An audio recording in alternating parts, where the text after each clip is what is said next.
Hello, my absolutely brilliant and beautiful astrology soulmates. It's me, Stormy Grace, and welcome to your horoscope for all 12 signs for February of 2026. Now, before we even jump in, listen, the timestamps are in the description box down below, so you can go right to your particular sign that you would like to listen to. You can listen for your sun or you can listen for your rising. They are done for the sun. We don't all use the same housing system, so even if you're listening for your rising sign, that may not be correct, which is why I just take the sun and put it on the first. So you can listen for your sun or your rising sign, okay?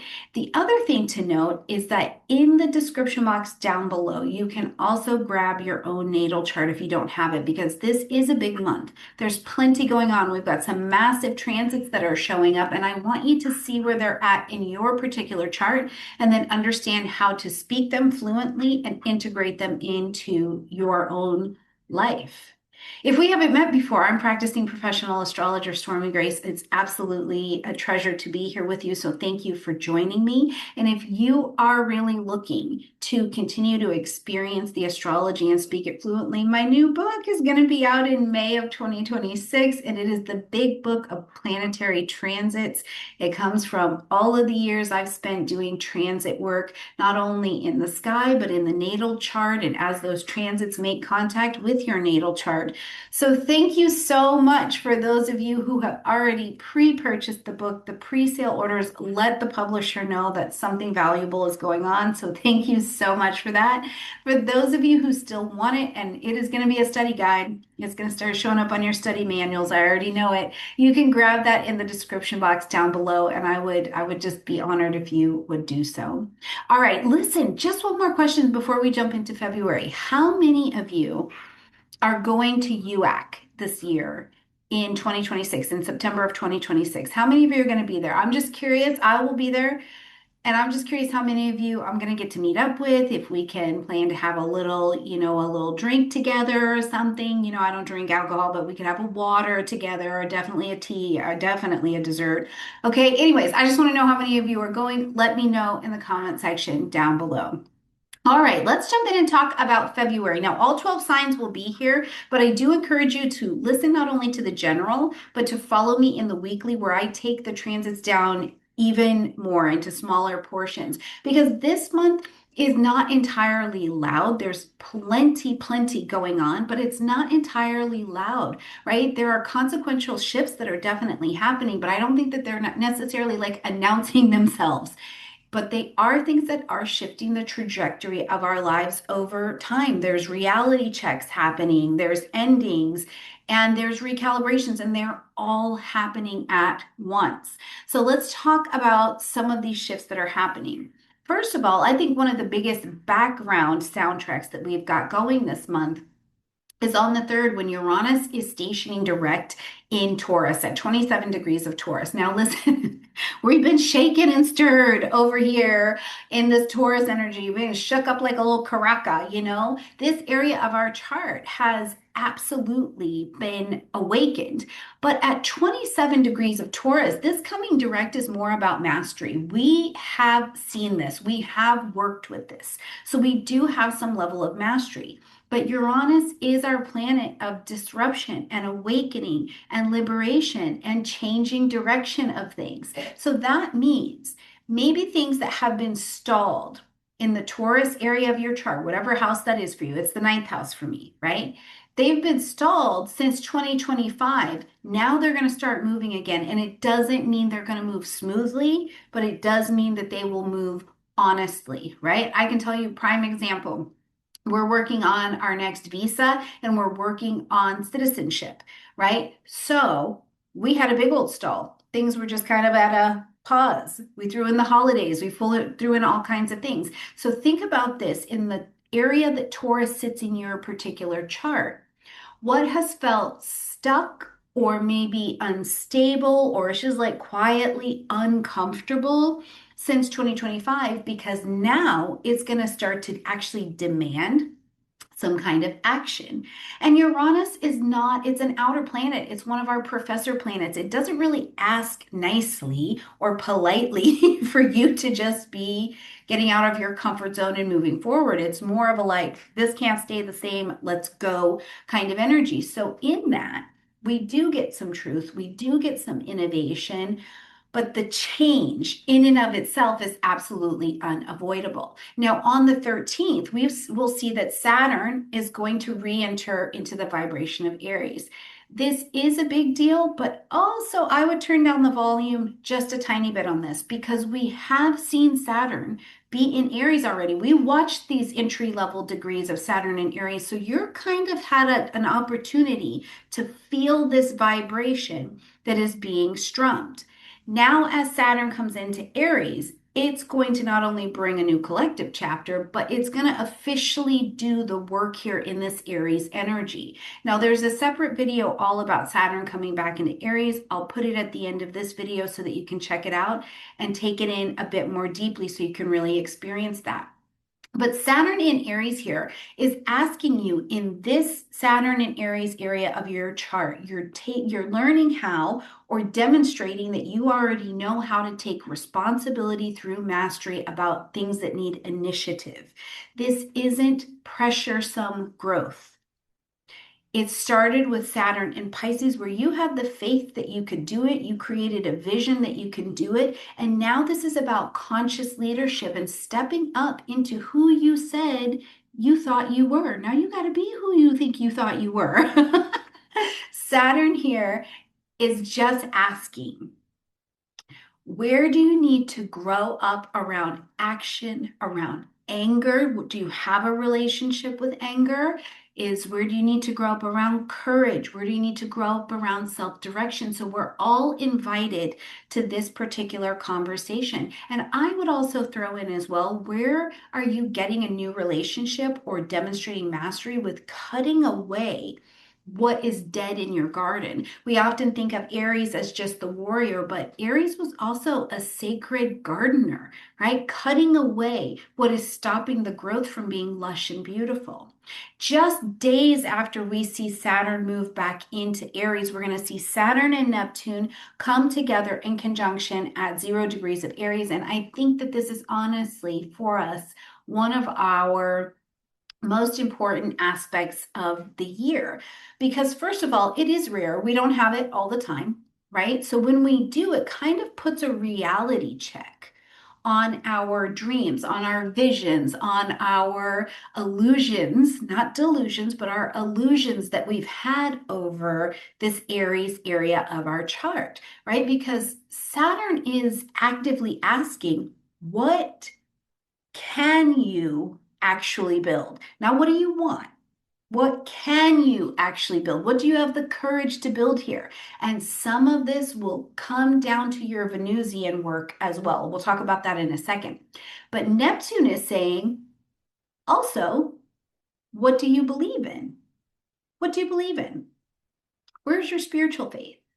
Right? Where do you go to plug in to charge your spirit, to gain courage, to know that you are seated in the hand of the universe and it's already rolled out? The universe is not stuck. You might be stuck, but the universe is no doubt in your calling whatsoever.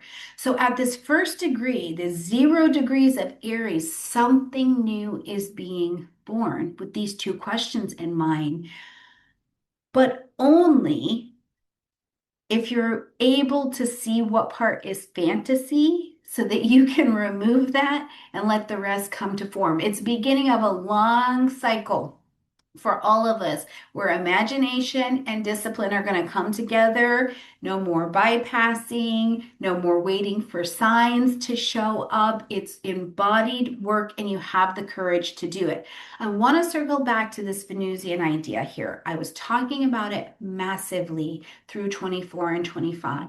And this is where the Venus reset may be one of your best friends, because the lives that we want to build and the lives that are being called into many of us right now are new, absolutely new downloads and experiences.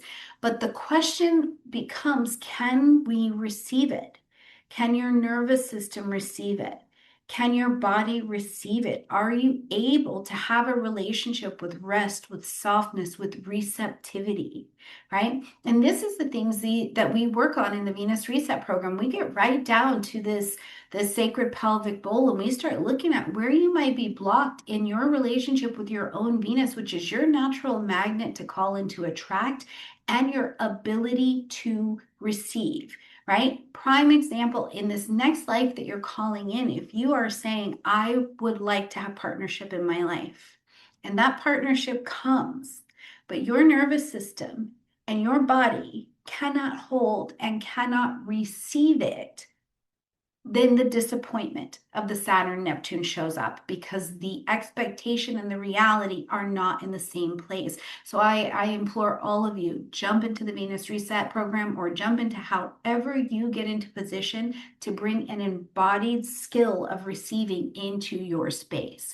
Now, February is also an eclipse month, so we are pulsing, and we're pulsing with this energy of change, and eclipses don't ask, they rearrange. So we're going to have our first eclipse here, the new moon solar eclipse, happening in Aquarius, and this is going to be at 28 degrees of Aquarius. So again, we are coming in with this changing, recalibrating energy, but it's at a level of mastery. 28 degrees is not effing around, right? This is where we have some mastery over this Aquarian vibration. So specifically, this is going to look at our grouping ideas, our collective ideas, our future, our community, our technology, our relationship with science, collective responsibilities that we see, have, and believe now. And this particular eclipse, like many, I think is not subtle, because it's tightly woven to a pretty good destiny story, which is having this square to Uranus over here in Taurus. So this is where we might be finding ourselves willing and ready and feeling courageous to move towards the future. But again, that Taurus Venusian energy is like, but I'm still more comfortable over here, or how come I can't get to this thing that I'm moving forward? And it's because there might be some energy in that receptivity, in that Taurus house, that is still a little bit stuck, right? So we'll have an opportunity to be looking at that. Now, when we get to February 12th, here is a date that we're going to go into in the weekly, but I just want to bring it up because we've got Mercury first coming into a conjunction with the North Node here in Pisces. Then on the 17th, we've got Venus coming into that conjunction with the North Node in Pisces. Then we get to the end of the month, and the Sun is going to come into this conjunction with the North Node in Pisces. It is all illuminating the path of destiny meetups. And in my experience as an evolutionary astrologer and a human being, when the North Node gets involved, a person usually shows up with information that matters, right? And they typically, I don't know if it's just for humans, I don't know how other species get down with this, but as a human being, it seems like we do well when a person or a person-esque figure brings us information that is important and we feel it. The conversation becomes meaningful. The dreams, the intuition, the synchronicities, they're more powerful, they're more meaningful. They're not necessarily, with with Mercury being here in Pisces, they're not necessarily really logical. They are definitely moving through destiny and intuition. And Venus here is also, you're calling it in.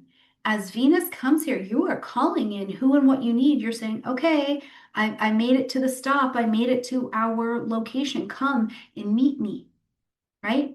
This is a wonderful transit as we're experiencing it for your relationships, for your value, for your money, who you choose to love, who you choose to invest in, who you are in some kind of long-term, even spiritual pact with. The other thing that I think that this brings into you for our month is an opportunity to see where you need compassion, right? Because compassion is not just emotional. it's also somatic. And so you might be having this experience. Now, as we get to the end of the month and we see the sun come into contact with that north node, you're ready to go. Right place, right time. Right place, right time. No, we've all heard they were at the wrong place at the wrong time. This is right place, right time kind of energy. And it's a moment, right? If you choose softness, if you choose healing, creativity, spiritual truth over control, I think that's how you really maximize these North Node touch-ins, because destiny and a North Node touch-in is not coming through force, right? It comes through this surrendered awareness, but we know it. You know it. You will know. Now, we're going to also see that Mercury is going to step into its retrograde this month. And the first thing that I want to say is we don't hide under rocks, okay? We don't hide under rocks. Whether or not you should make that deal, not make that deal, that will very much so depend on your particular chart. If it's a good idea to do it during this Mercury retrograde or not, as a general practice, I say don't. Look at where you're reviewing, you're going back over things, those spreadsheets, those timelines, that story, that emotional spiritual practice, old emotional patterns or lovers sometimes that are surfacing. And again, the retrograde time is not about punishment. It's about recovery, it's about release, it's about redefinition. There's a bunch of re-ing, and it's a very powerful time to be in that review, particularly around some narratives. So it makes me very curious to say at the beginning of the month, when Mercury moved into Pisces, and then when Mercury came into contact with that North Node, who and what showed up for you that was the absolute destiny representative that you needed to finish some kind of work here as Mercury is retrograding through Pisces energy, right? So it's a pretty special kind of energy. The other thing I want to say is if you have Mercury retrograde in your natal chart, or if Mercury is retrograde for you by progression at this time, instead of having this turning inward that the rest of us might be experiencing, your redefining may be actually happening in a very external kind of way. And here's the example I use is like the rest of us, right? We have Mercury direct in our charts, and we've been out here with our flying machines. We built a flying machine and we're flying it. And now as Mercury retrogrades, we have to come back in, grab our pen and our paper and redesign some things, redo the math to really make sure that it works properly. If you have Mercury retrograde in your chart, you have been in here. You've been in the lab with the pen and the pad. You can tell what generation I'm from. Anyways, you have been in here doing the math, doing the angles, doing the designing. Now you need to go out in the world and see if your flying machine will fly, right? So I hope this makes a little bit of sense. We're coming inside, you're going outside. But whatever happens, everybody is up for a review. And before we end the month, we are going to see that we have Mercury and Venus together in Pisces in a conversation. And that conversation is tender. That conversation is healing. That conversation is productive. That conversation can be romantic, depending on which area of your house it's happening in. There's artistic expression in there. And I've got a video going about how art we have seen through history actually saves us in times where the outer world is getting a bit chaotic. So alongside the confusion, this month has plenty of little stops to offer us where we don't have to speed through our life or fear through our life, but we do get to settle down into a fair amount of alignment. Now, with this landscape in mind, feel free to click in the description box down below, go right to your particular sign that you need in the timestamp, and look to see where these eclipses and these shifts and these destiny meetups are landing in your own particular chart. Have a great month, everyone. My absolutely brilliant and beautiful Aries risings, and welcome to your February horoscope. Or Aries, remember this month before we jump in to make sure that you have your natal chart so that you can see where these transits are actually happening in your chart to take the most advantage of where the energies are maturing and how you can mature and use them as well. All right, jumping into the month right away, Aries, looking at February 1st, coming in energetically, it is already a strong month. Hopefully, you've checked out the general already, but we're coming into February with a full moon happening at 13 degrees of Leo. This is lighting up your fifth house space. Now, the full moon asks us to end something, acknowledge something, or to make an adjustment. We need to course correct from a time that we have previously, over the last couple of years, began projects or began concepts in this fifth house area. Now, the illumination of the fifth house is about creativity, joy, romance, pleasure, play, self expression, things having to do with your children. So, something at this full moon is reaching its culmination. All the lights are on here, Aries, and you're seeing where you need to pivot in order to create, in order to take up more space, in order to live more from the heart. That's where this energy is pointing. Now, for you, Aries, Leo is also a fellow fire comrade, right? So there is this deeply supportive energy that is happening at this full moon through your fire association because it wants you to remember here, Aries, what lights you up. What lights you up? And perhaps where have you been withholding joy, or you haven't had access to what feels joyful and you've been doing it in favor of survival? I just need to be able to survive in some way. Now, the energies have been quite tight, so there's a fair amount of chaos and survival out there. So you get the opportunity to take a step back and say, where can I add this joy back into every day of my life? And where do I need to pivot? Now, emotionally, this is a lunation, so the moon can also be quite revealing. It can be a moment of revelation where you realize you've been performing something instead of actually being present and in it, instead of actually expressing yourself. Some kind of fear of expressing yourself might be revealed to you at this particular time, right? Like the question I would give you, Aries, is do you know that you're actually allowed to enjoy your life? You are allowed to enjoy your life. So if this lunation opens up those questions for you, let me know about it in the comment section down below. And anything having to do with your children, these same illuminations can be coming to your table for review. Now, when we get to the third, we see Uranus coming direct here in Taurus at 27 degrees. Now, Uranus is going to push forward as we get into April, back into that Gemini energy. And we did see it get out of Taurus, get out of your second house. It was out for just a little bit and then it retrograded back in here. During this retrograde, hopefully, Aries, you've had an opportunity to go back over your money, over what you value. And your values are not just the financial ones, but like, what do you value in life? What do you find sustainable and sturdy and enduring?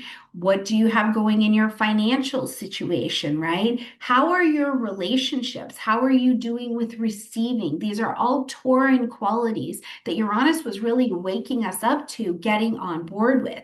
Now, because this is in the second house space for you as well, and as the movement is going forward now, it's got this momentum on any changes you had previously wanted to make in your financial area because you have been quietly evolving here for about 7 years under this energy. You know, if you've been rethinking what actually makes you feel financially secure or where your money needs to be or how it flows to you that allows you to feel financially secure, this can be a time as Uranus starts traveling forward again that you get this revelation. But it's because the changes have been woken up in you that you're seeing the experience externally come to you as well. So remember that the changes in your income, your spending, your value, they started within, got realigned or reawakened in you, and now you're able to draw them to you. So expect a little bit of shake and a little bit of change in your second house area as we get to the third.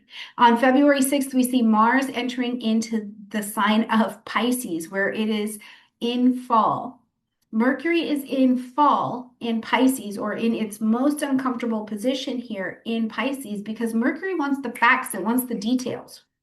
Give me it clear. And Pisces is very vague. So it's Mercury who's very factual, trying to swim into the waters and the vagueness of the different realms of Pisces. This lights up your 12th house space, Aries. So as it moves here, first of all, it can dull your mental focus, but it can increase your intuitive and emotional intelligence, right? Because it shifts your mental focus outward to inward, where you really get to listen in a more intuitive and emotional space in order to make the intelligent decisions that need to be moved forward. So it's a much more quiet transit for you, much more introspective as well. Your thinking, your communication, logic. Logic does not It's not logic as we know it. It's logic as we've begun to practice it in the intuition, in subtle awareness, in trusting your dreams, in seeing more symbols, in reading in Korean, they call it nunchi, right? Read the room.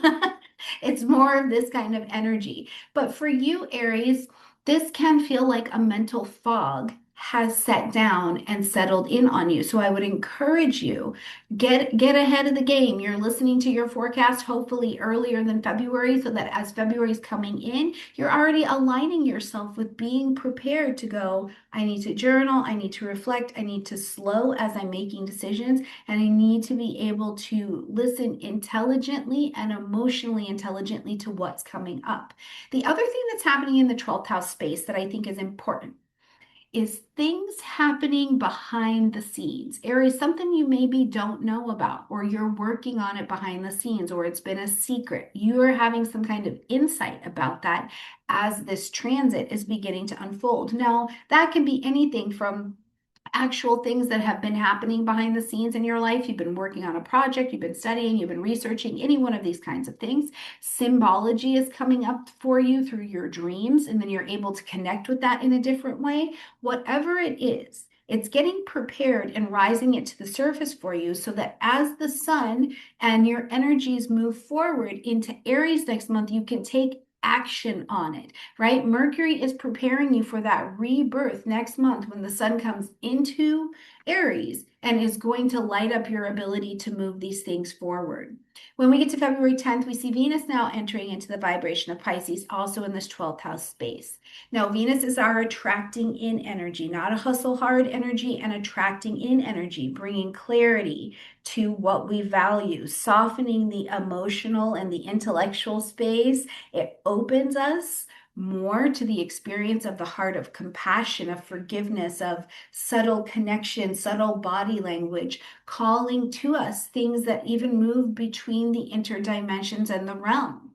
Love, desire, um, what you find magnetic to you might become more private and more personal as it's happening behind the scenes. Listen, this is the 12th house and we're all learning our lessons. Sometimes we see Venus come into that 12th house and a good old-fashioned affair kicks off. These are things that are very real because we're very real human beings around here, right? So as much as it can be a time of we're healing relational wounds, we're getting more deep, we're calling in music, art, creativity, things into our dreams, it can be that we're also calling in lessons that can be a part of our own undoing. It's those secret financial transactions, it's that affair behind the scenes, it's the stealing of someone else's work or something like that that is happening behind the scenes. Now, the interesting part is that truly, until we pop into Aries season, whatever is going on in the 12th house space may again not really have its space in the sunlight until we get there. When we get to the 13th, Saturn in Aries, it's back. Now, I'm pumped about this because we're going to see Saturn actually be able to get on and do its work here. But I don't want us to enter into February with this big gusto of surprise. We have experienced Saturn in Aries already in these early degrees, so it has been here. So this is yet again another review for you, but it is an initiation. Right? Saturn coming in at the Aries point, coming into the first house, coming into your energy is all about a major initiation into where you're going to go next. And you are disciplined. You are beginning a multi-year practice, Aries, of developing responsibility, discipline, boundaries, being the captain of your own ship, right? Self-leadership that allows you to extend out to other kinds of leadership and mastery in those zones. But life is going to ask you and put you on the plate, I think, this year, as we see Saturn's continuing transit, to ask you to grow up. It's going to ask you to grow up, but it's not in this punishing way. It's in a self-honoring way. Even if the hard things come up, it's like you're honoring yourself by stepping into that mastery. But it can also just feel Saturnian. It feels like you feel the weight of life and of time and of age increase, right? Visibility, self-accountability, these become heavier concepts because they've defined how you're going to fit into society and your life and your being now. And it's no more kind of being pushed around by the weight of my parents or just society. It's really asking you to step in. Saturn here is not about suppression, it is all about mastery, but it is a new chapter for you, Aries, and it's highly embodied. And we'll be covering that all year. We'll be walking with it all year long. Now, very soon, we're going to see that Saturn's going to come together with Neptune towards the end of the month. But let's talk about our first eclipse that we're having. February 17th, we've got a new moon solar eclipse, and this is happening at 28 degrees of Aquarius. So this is lighting up your 11th house space. Now, this eclipse, first of all, it's an eclipse, so there's an intensity that comes with this. This is a fresh start activation as it is a new moon solar eclipse, but it's also at 28 degrees of Aquarius. So at 28 degrees, this is an eclipse again of mastery. So much of this month speaks to mastery and an urgency to demonstrate that.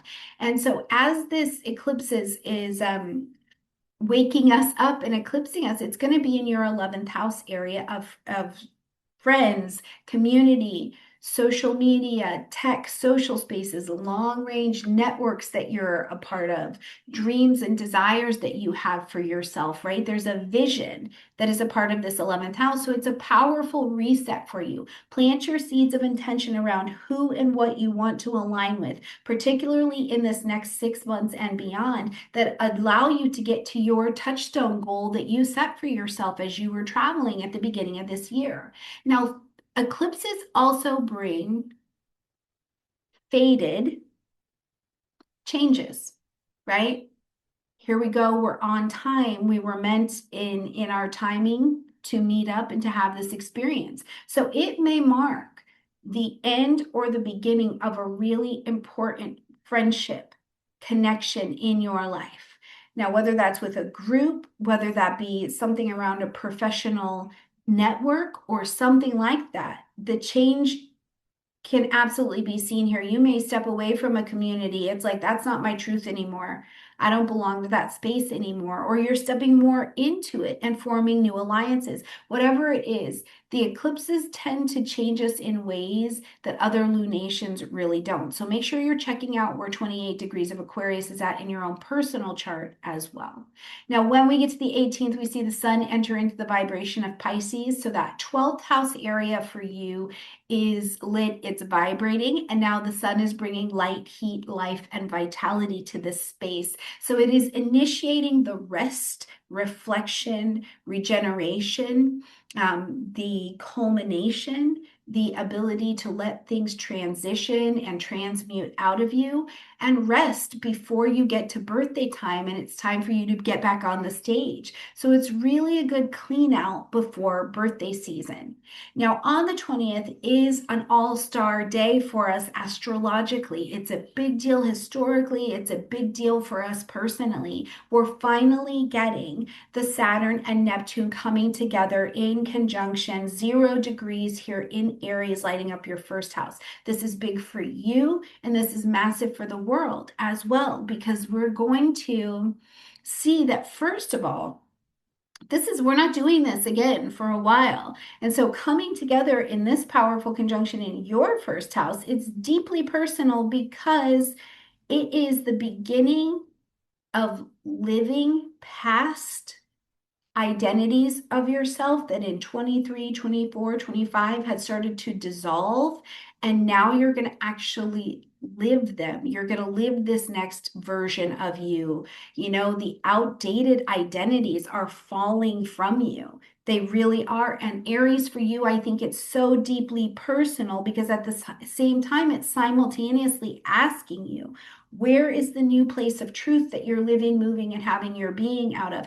And it can be so big because it's like lifelong conceptions that you have had about who you are, what it is, what it's going to be, what's right, what's not right. These can be up for grabs at this particular conjunction. And it can also come to us out of grief because illusions of what it is, what I am, what it's going to be, those illusions of what it was or what you thought it had to be start to fall away under this particular transit. And while this is a one night only event, the vibrations of this are going to continue to carry through as we move through the rest of the year. And I don't want to put any side dish on it. This can be incredibly disorienting, but it's profoundly meaningful for you. So this is a transit to be watching out for. It requires the maturity of spirituality, and it requires the maturity of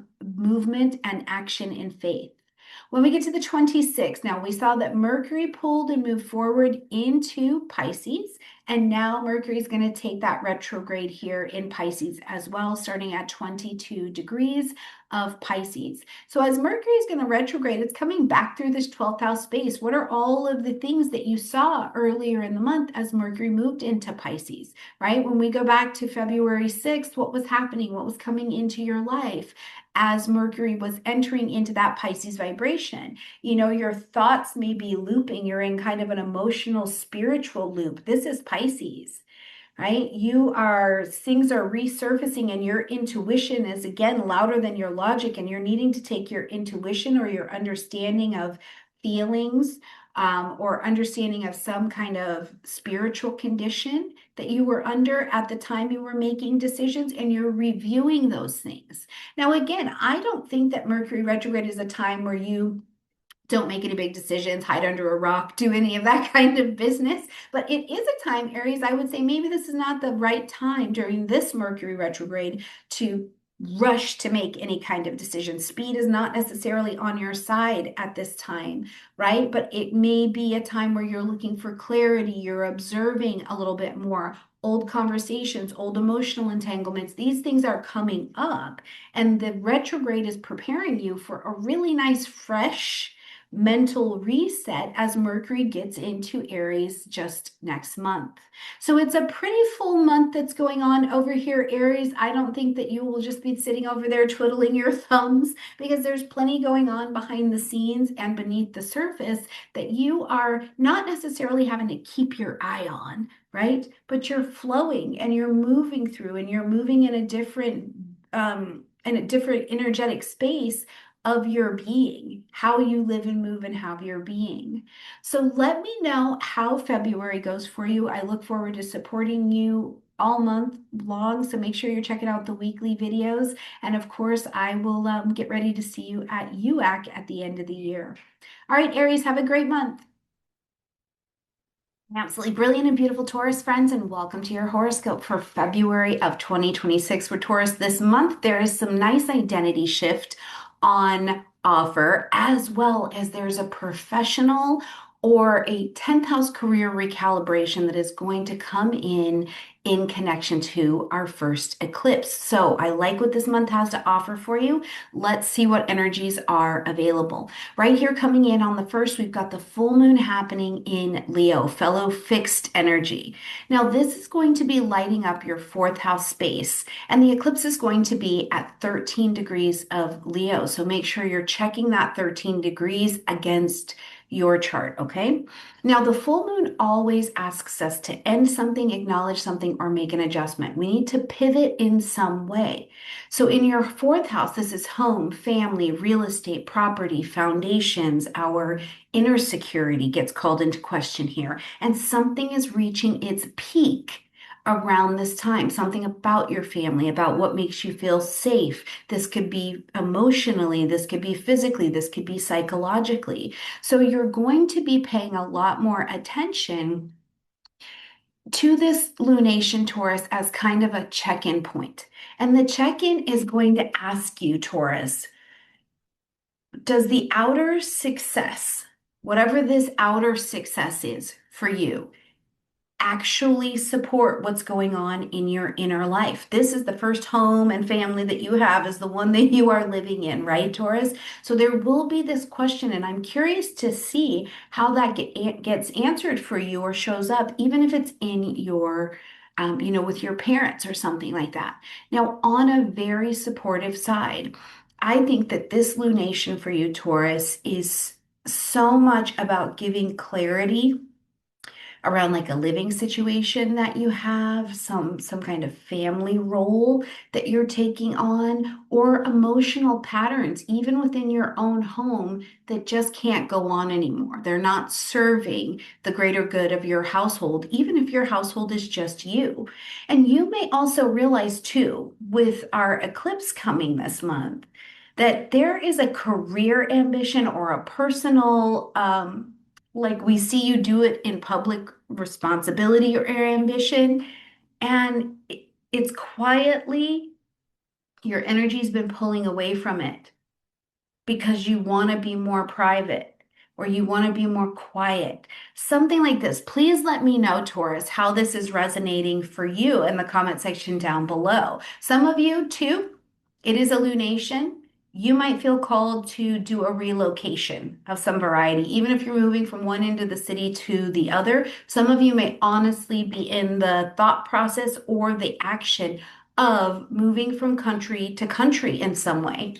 Now, I don't want to stay too long on this because you'll have your own separate full moon video, Taurus, but I do think it's important to really highlight that even if you do not live in the same country as your family or a housing situation that you are working on, your attention may really be put there. And for some of you, it will be that lunation, this lunation, and over the next 4 weeks really brings that emotional insight in connection where boundaries are needed.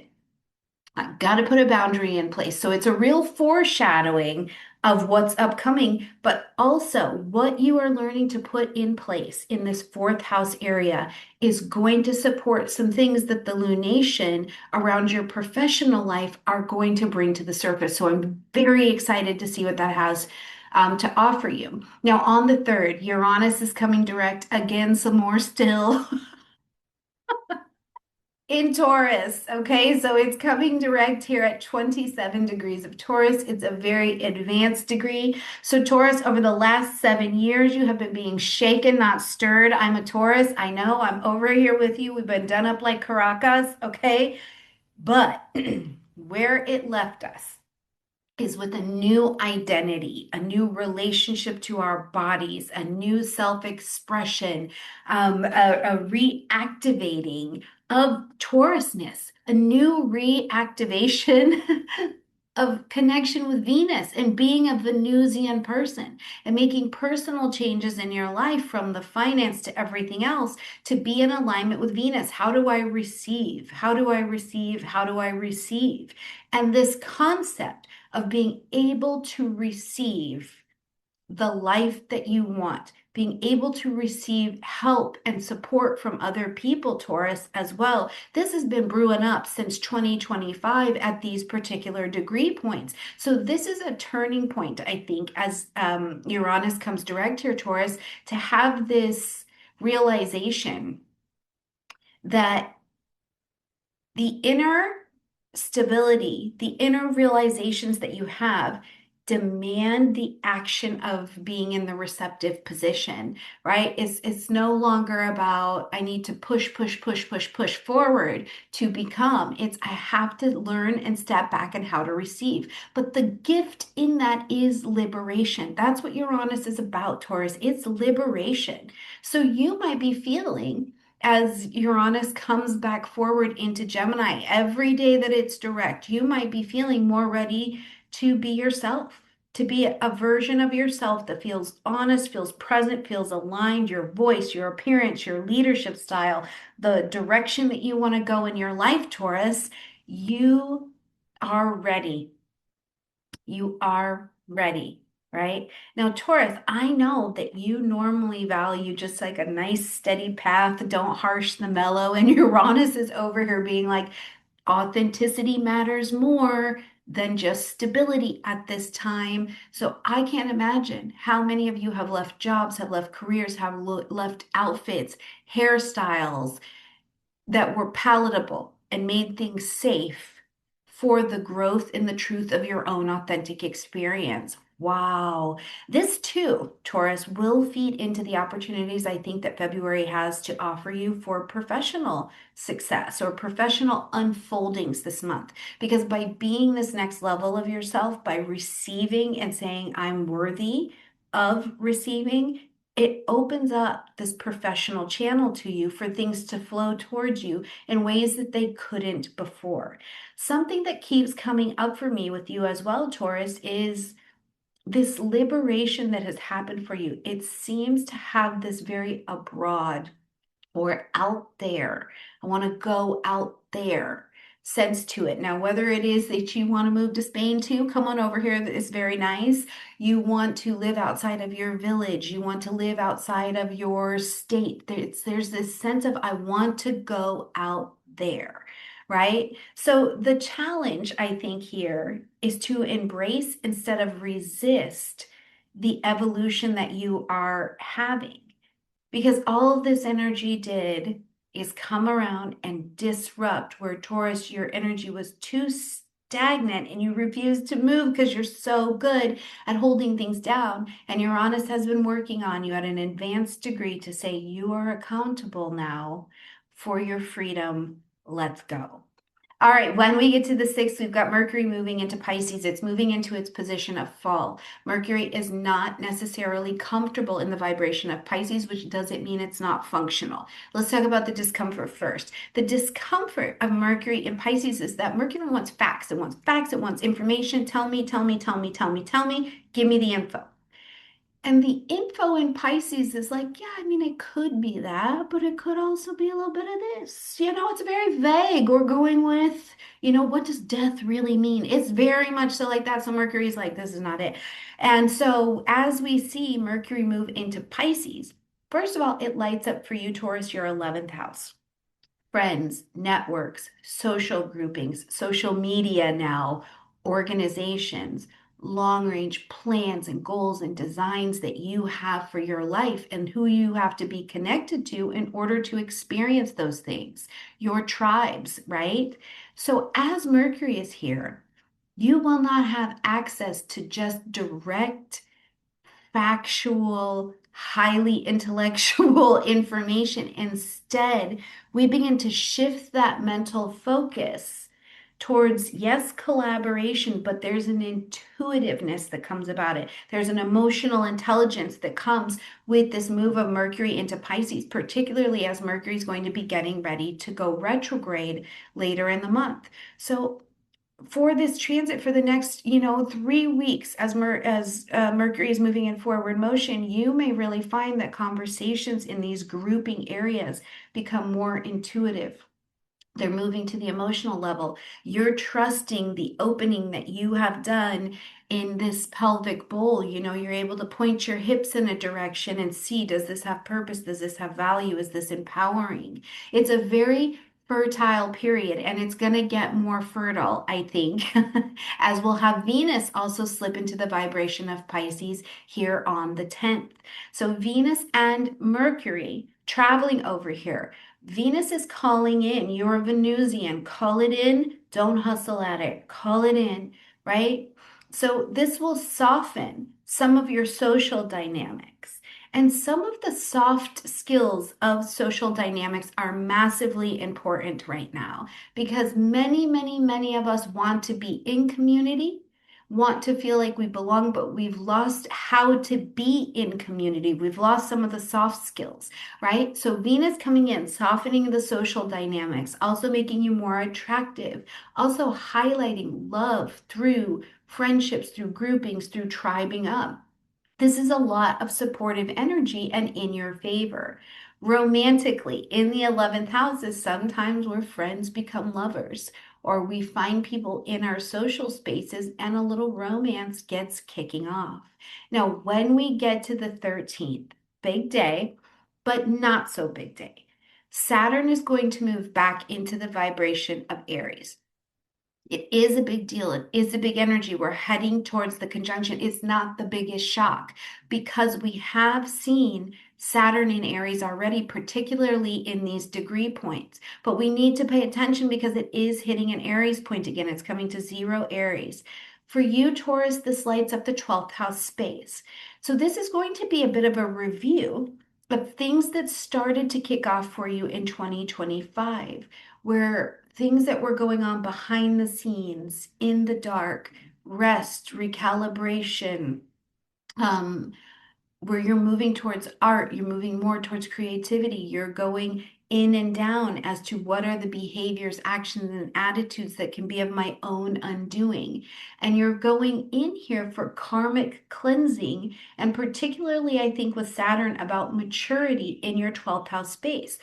The work is subtle, but it's really foundational, Taurus. What is the state and condition of your spiritual fitness, right?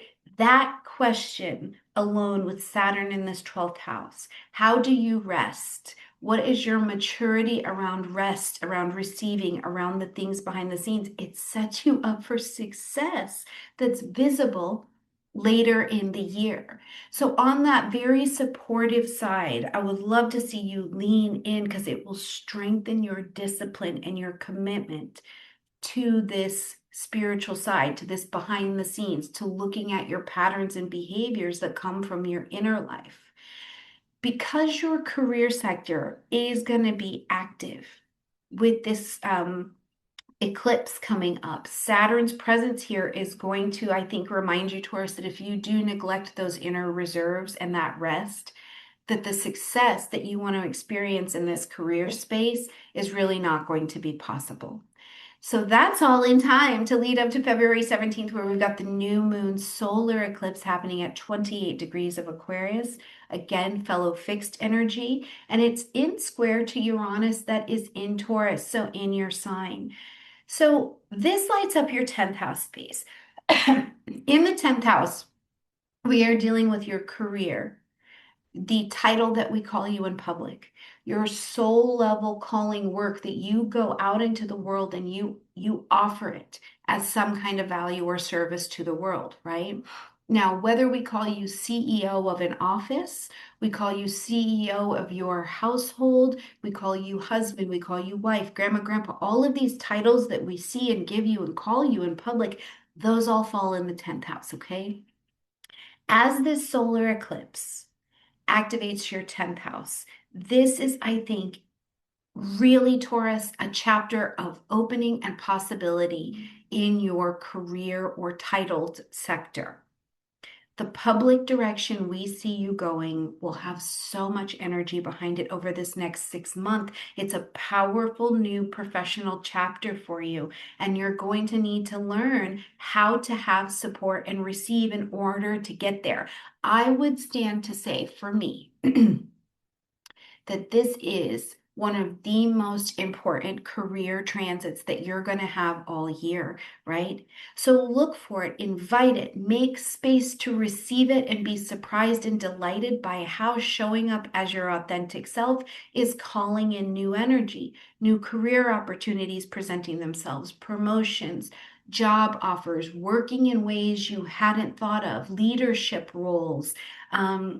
Some review will be a complete redirection of a career path, you know. Again, though, it still has this sense to me of over there. So I really do wonder, Taurus, what is it in your vibration or your story or feels like it's coming in where you're like, yes, I totally do want to work in a foreign country, or I want to do something over there. Fill me in on what your over there piece is of your story. Now, the square to Uranus, which we'll get more into, Taurus, in your eclipse video, but it does create this tension between how you're showing up now and what a previous world has expected from you. This dynamic is still caught here. So you may feel torn between some independence that you want to go toward and some other external demand that feels like it's pulling or pushing on you. Likely it feels like it's pushing to bring the experience into the body. And for some of you as well, it will feel like you are being pushed on by some authority figure or some force that is bigger than you, and it's resisting your evolution, but you're going there anyway. The way I think to work with that is to realize that by the time, Taurus, we get to mid-May, the energy will shift and it will change a bit of direction. Let's get you to birthday time. This is pressure. Power struggles are possible here, particularly if you stay fixed, right? This is a fixed square, so rigidity will not help this. Soften where you can. Take your claw marks out of the situation and let it be as much as is possible, okay?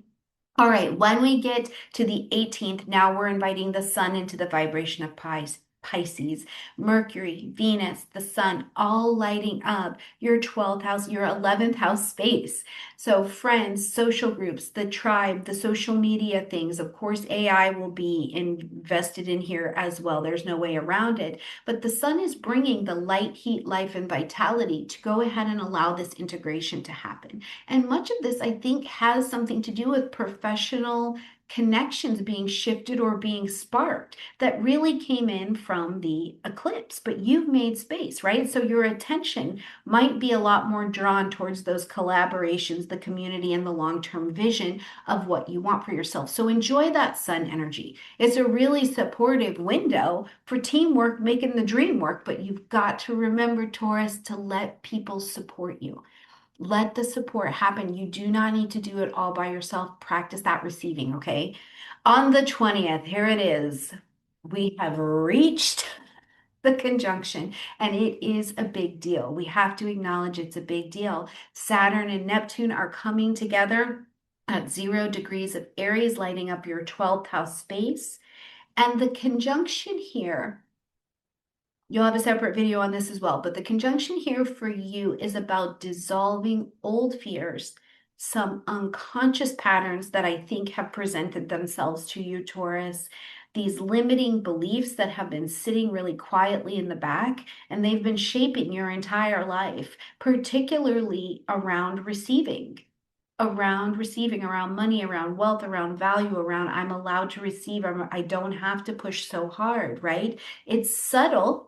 These stories around that have been subtle, but as the conjunction comes, this transformation will be powerful for you because the gift here is the answer does not come intellectually, it's spiritual clarity, right? You're going to see where and how and what you're willing to fight for and the way you're willing to be in the movement of that fight. For some of you, Taurans, I believe it with my whole being, you are going to finally release that shame. You're going to finally let some of that guilt go. Some of that resentment has going to burn off of you. This is in fire, right? The self-sabotage behaviors from the past, tied to the past, intuitively your intuition is heightened, and I think that you know that you don't need them anymore. This is an internal clearing, but it directly supports your ability, Taurus, to step forward into your life and into the public as we're going to move forward. Now, the risk here, Taurus, and I want to acknowledge it, is escapism. Using numbing behaviors, spiritually bypassing instead of feeling into the work and instead of receiving the downloads of truth and change that you need to. So accountability will be huge. Stay present. Stay present with the discomfort. Doesn't mean live in it and get your fingers pruny. Stay present with the discomfort long enough to allow the miracle of real healing to happen for you. As we're going to close out the month, we're ending coming right back in to the month we just got done doing with Mercury stepping into its retrograde in Pisces. Again, this is the 11th house space, but we will see Mercury beginning this retrograde at 22 degrees of Pisces. So right now, go to your chart and go, what do I have? What's close? What aspects are being made from 22 degrees of any of the mutable signs, but particularly Pisces in your chart? As Mercury is going to station this retrograde in your 11th house, you're going to review all of the things that we've been doing in this 11th house since the beginning of February. What are the group commitments you have? What are long-term commitments you have? How are you feeling in your friendships, your tribe, the internet, AI, all of that? Medicine, what advancements and innovations have you even accepted in your own life in terms of medicine or science, right?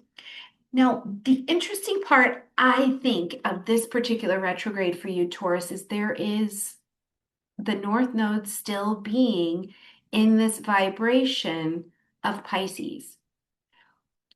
So for me, it's a bit far off, but I can't help but think that it's still got the harmonic of sending a helper to you, right? Through some kind of group. It sends a helper to you, like a supporter, an ally. Someone comes and is not there to save you, but to help you tease out a decision that you're trying to make. And it'll be towards the end of the month that goes into well into March. You might see this energy happening as Mercury's traveling that retrograde path. It isn't, the retrograde isn't a setback. I would like to just continue to remind us of that. It's not a setback. You're just being asked to reassess where your energy truly belongs. And a person or just an ally shows up to help you see this and go, do your goals really align with this place that you're hanging out in? And if not, you might be like, okay, I need to course correct here, okay? One note before we leave this month is a financial note. Okay, so Taurus, as February is going on, it's positive. I feel like the energy is positive. There's going to be stressful things to handle, but the income flow appears financially to be very steady. And around the eclipse time, 15, 16, 17, and then again at the end of the month, there might be some increases in money as that financial window begins to open. But I want to just remind you, please make sure your expenses and the way that you are expending, make sure that budget is tight and it remains healthy so that you can take the most advantage of that February moving on, okay? All right, my absolutely beautiful Taurus friends. I don't think that this is a like wildly burning month or anything like that, but it is something that I think you are ready for. You have more mastery available to you this month. So go out there and let's see what authentic you is made of. All right, Taurus, I love you and I will see you in March. Hello, my absolutely brilliant and beautiful Gemini friends, and welcome to your horoscope for February of 2026. Where Gemini, I think that this month has the opportunity, energetically and personally, to be a little bit of a lighter month, and there can be good professional momentum if you stay focused. So let's jump in and let's talk about what this has to offer for you, because we've got an eclipse this month. We've got a major planetary conjunction happening this month. So we really want to see how this is unfolding for you. So also please make sure that you have your natal chart. Now, opening up the month, we're opening in full moon in Leo fashion. This is going to be at 13 degrees of Leo and lighting up your third house space. Now, you are one of our beautiful mercurial signs, so you are gifted with word magic being ruled by Mercury. So this third house energy, where we communicate, where we learn, where we have contracts, we have negotiations, we do short travel, we are conversing with siblings or our relationship with our siblings. This is all lit up for your attention. Now, also remember that this month, besides this lunation in this third house, your ruling planet Mercury is getting set for a retrograde as well. So pay attention and stay focused. Now, Under this full moon, we're being asked to end something, acknowledge something, or to make some kind of adjustment. We've already worked out something over this last couple years, and now we need to pivot, Gemini, and see which direction we need to continue to commit to. So, a conversation, a decision, a piece of information, it's reaching its turning point, and you're going to be able to actually live off of the decision that comes next. It's a big piece of information. Now, this can show up in ways where this piece of news, yes, it changes your life, or that it just changes the trajectory of a direction you really thought you were going. And I think it is particularly pronounced in your professional zone. And I want to clarify something professionally as well, that professionally can be what you do for work, for sure. But professionally, also, what is the title that we call you in public, right? Do we call you mom? Do we call you grandma? Do we call you volunteer coordinator? Do we call you neighbor? What is the title besides just the work that you're doing that we also call you in public? Because on the opportunity side, I think that this full moon is excellent for you in whatever your title is to do a presentation, go through some kind of negotiation, write something, teach something, do an interview. Have important conversations with siblings or colleagues that need to be happening at this time. For some of you as well, the deals have already been on the table, and now at this full moon, you may be actually bringing them to some kind of finalization. You're bringing it to a close. For some of you, you're just starting to research a deal that you want to get yourself into, and we'll see that coming to a close probably in the end of summertime. The other piece of this, Gemini, is how you use your voice. How are you using your voice, particularly around things that have to do with your profession, your career, something you want to teach? Now, I think websites go in here as well, right? Are you putting up a website? Are you writing a book? How are you using your voice for some kind of expression in this area? This lunation is going to make sure it's in alignment and makes emotional sense as well as intellectual sense as well. On the 3rd, we see Uranus coming direct in the vibration of Taurus. This lights up your 12th house space. Now, Uranus has already pushed forward into your sign, and we'll see it go back, Gemini, when we get there into April. But first, we need to come back and do a review and a tightening up of this Taurus area. Now, we're looking at 27 degrees and 28 minutes of Taurus in your chart, so make sure you're checking that down. As Uranus comes direct again, some more still in this 12th house area of your chart, it's a really reflection, the real reflection that the inner changes that have been not only unfolding in you, Gemini, over this last 7 years, but really since 2025, pulling back in tightly around these degree points, that they are now going to be ready to be expressed externally, right? Particularly as Uranus comes back into your sign, and you are one of our signs tasked with giving new language, new sentiment, sharing more information, getting us all on board. It's a big job, but it's also liberating because it's almost like somebody pulls the tape off of your mouth and says, you're allowed to say that now, right? Something that you've been processing even sub or unconsciously that has risen to the surface of consciousness might be ready to move forward and come out. You can acknowledge it.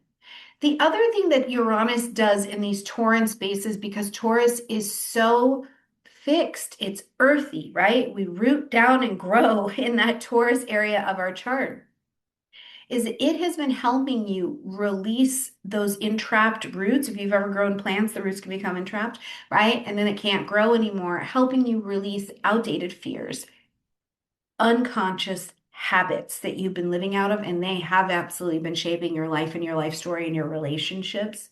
Internal blocks, particularly to hearing your creativity or your intuition. For some of you, those internal blocks have been stopping you from also hearing and seeing and feeling in between the worlds. It's no matter what, it's been limiting your confidence. And now I think you're getting the opportunity to have that released, and you may feel lighter, You might feel lighter. These are advanced degrees of Taurus. There's mastery here. And this inner shift for you, Gemini, is directly going to support your ability to show up powerfully in the world, out there. Out there. But the price for this is accountability and awareness. When we get to the 6th, we see Mercury entering into the vibration of Pisces, where it's also going to begin the retrograde story, but it's direct at this point on the 6th, and this is lighting up that 10th house space for you. So the career, the soul level calling, the title, what we know you as, and what you represent in public, the name we call you in public. As Mercury enters into Pisces, it's in fall. Mercury is not comfortable here, which doesn't mean it's not functional. It's not comfortable because Mercury, wants the details, the facts. Tell me what it is. And Pisces, like, well, it could really be anything. That's a lot.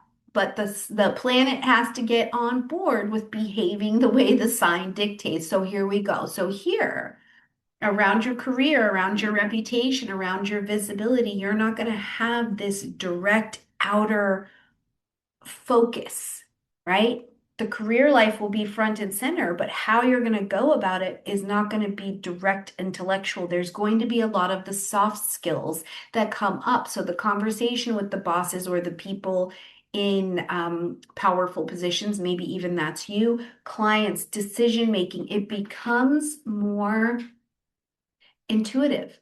It becomes a space where we have to pull in emotional intelligence and those soft skills.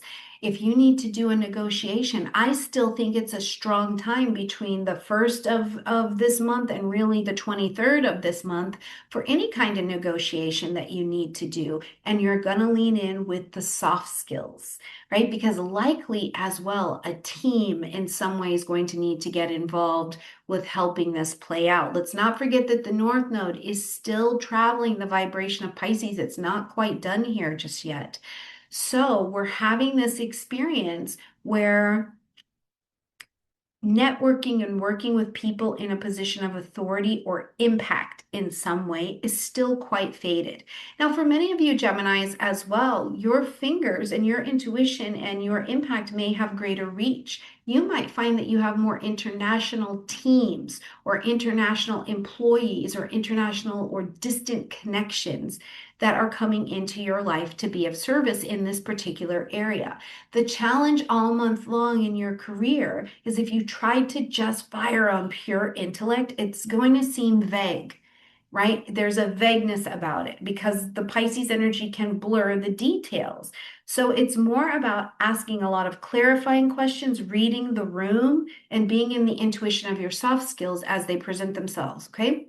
On the 10th, we'll see Venus move in here, and that's nice because it kind of softens some things. It enhances a little bit of charm, brings some magnetism, and it becomes a receiving portal in this area of your chart. Receive into your career. Let people help you, right? Let there be help. Let yourself be liked, not because it's palatable, but because you don't have to fight for everything all the time. There's a professional appeal that comes when Venus comes into this area because you're seen more favorably. People naturally, this as a transit, people kind of like you a little bit more. So it is an excellent time, I would tell you.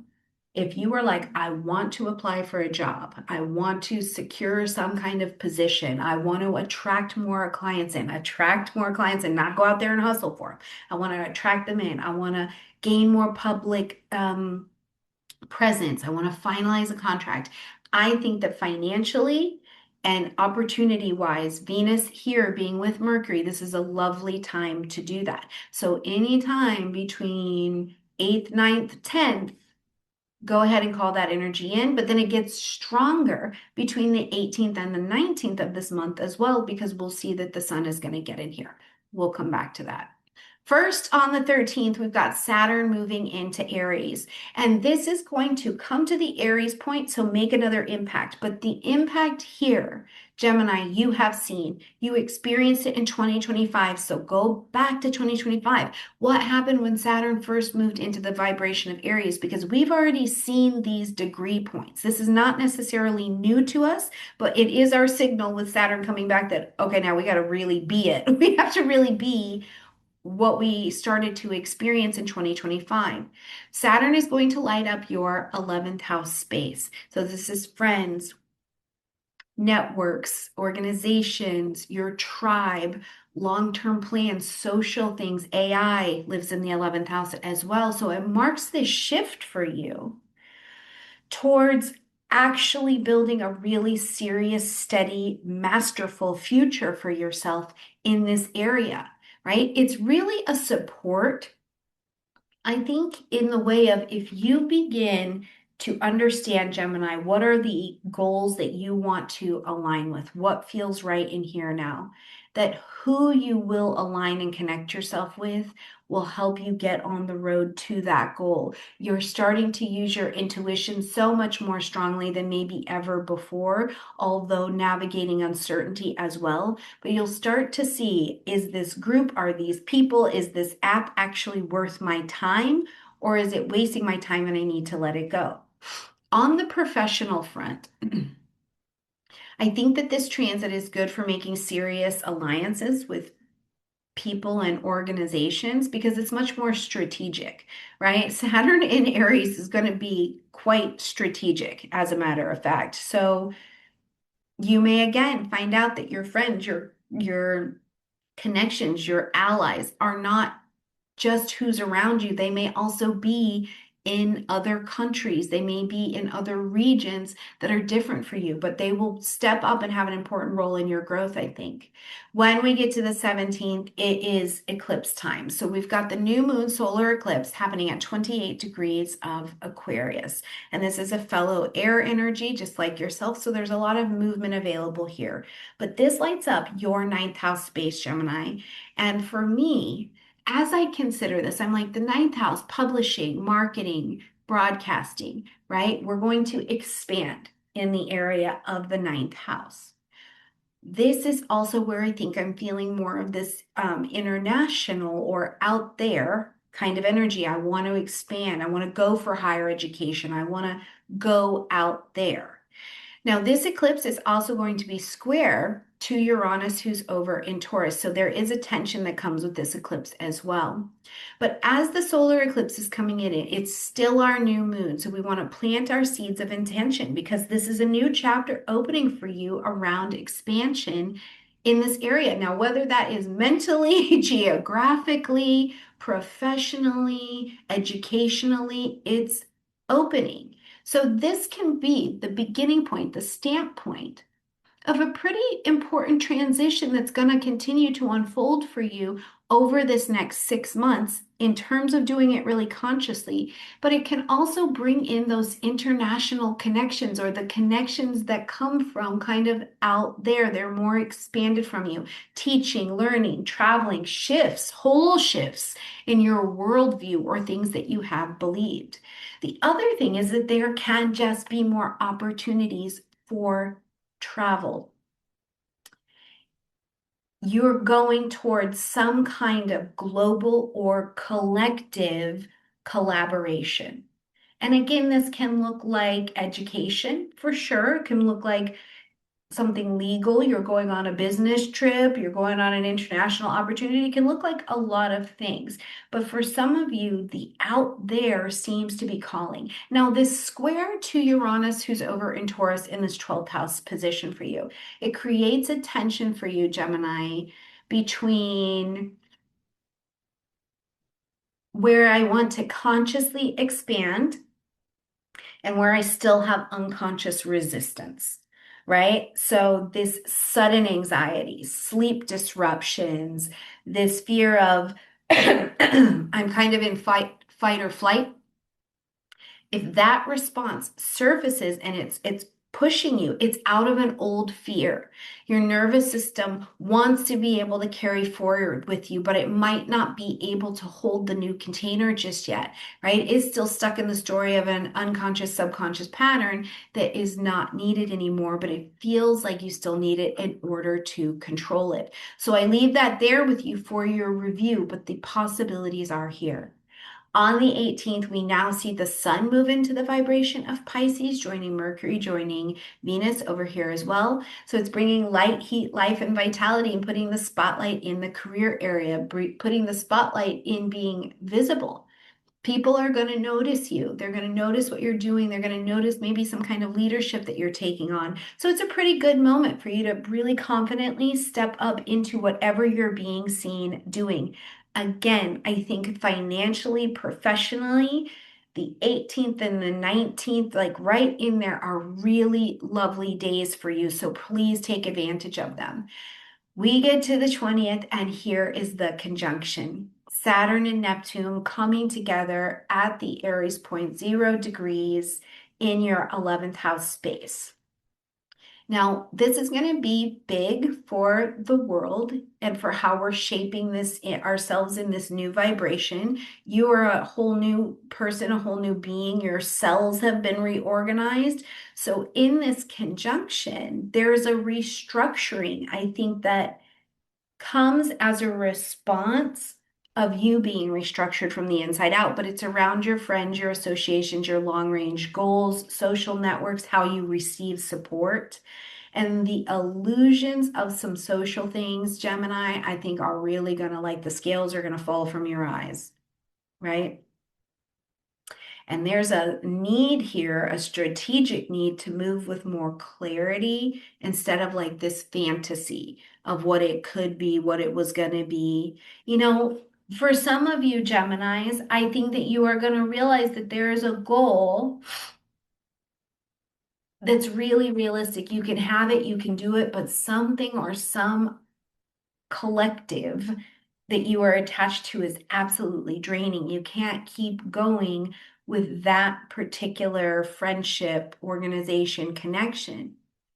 To the other side, the skills that you learned about allowing yourself to be supported and to receive that support, Gemini, I think come wildly up under this particular conjunction as well, because it's more about letting people help you without you becoming or coming into the stance of I'm useless if I let people help me, right? It's excellent. This is an excellent transit, an aspect for building something meaningful with others as long as it is in alignment.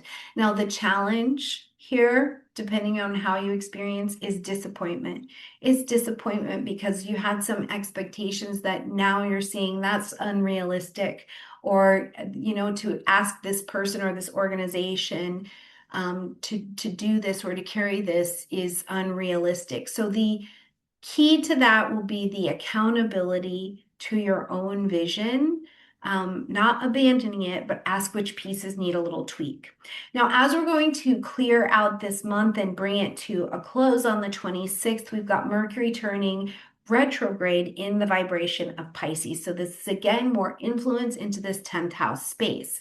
Mercury is going retrograde at 22 degrees of Pisces. So check where that mutable energy is at in your chart. You're also mutable. Now, first things first, as Mercury stations in this retrograde and we prepare to go back over, it's just asking us to slow down and go back over things that have come in even from the beginning of the month, right? But expect delays, expect to do the revisions. We're not hiding under a rock. Expect miscommunications, expect bosses, colleagues, especially if you're learning to work with people who are at a distance. Whatever you're out there, your expansion has taken you to, you might be learning to work with that and to integrate that through this Mercury retrograde. And this is why I do, again, think that some of your most professional decisions to kind of get into the water are happening until the 23rd of this month, so that as we get into the retrograde position, they're already in the water and you can start to work with them. So as we're going through your Mercury retrograde, refinement, re-editing, course correction, unless, of course, you have Mercury retrograde in your natal chart, or perhaps by progression at this time, you will likely, instead of going back in for full review and needing to do that in the quiet personal cave, you're coming out and you're living your experience out loud and almost course correcting by having to do it in an outward way. So, depending on which direction Mercury is natally and naturally in your chart, will change your experience of the Mercury retrograde this month. All right, my beautiful Gemini friends, I hope I have been thorough and helped you see what this month has to offer. Let me know in the comment section down below. I love you a ton, and I will see you next month.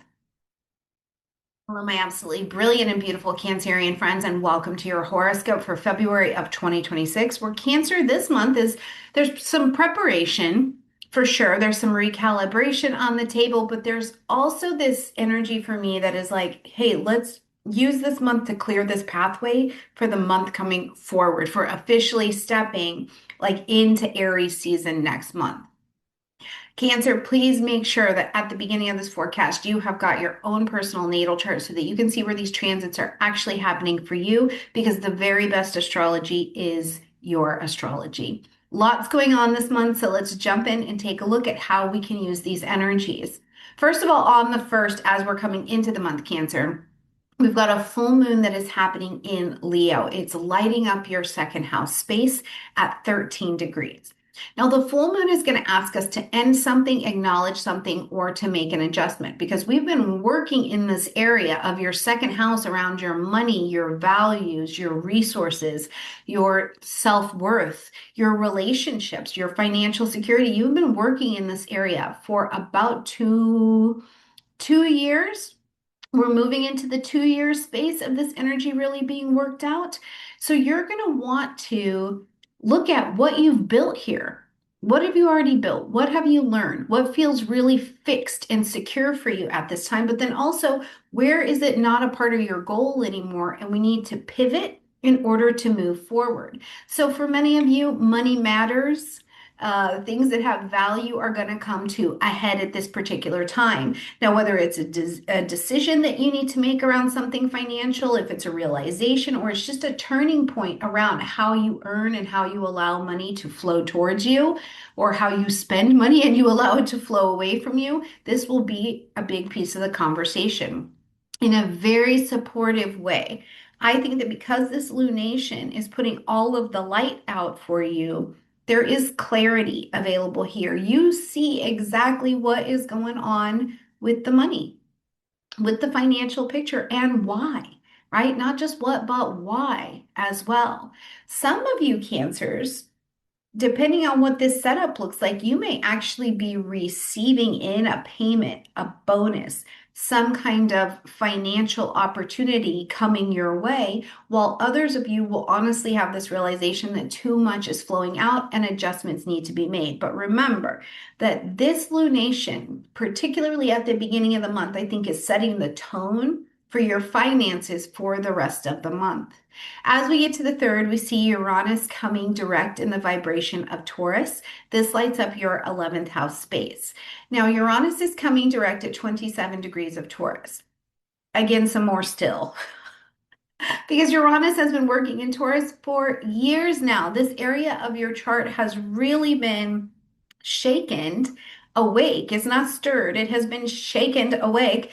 And so you've had this experience of some kind of liberation or something shocking in this 11th house area around your friends, your network, particularly professional networks may have been changing. Long-term goals or designs that you have for yourself have been in a state of change. So your social and your professional and your collective dynamics are really different right now, Cancer.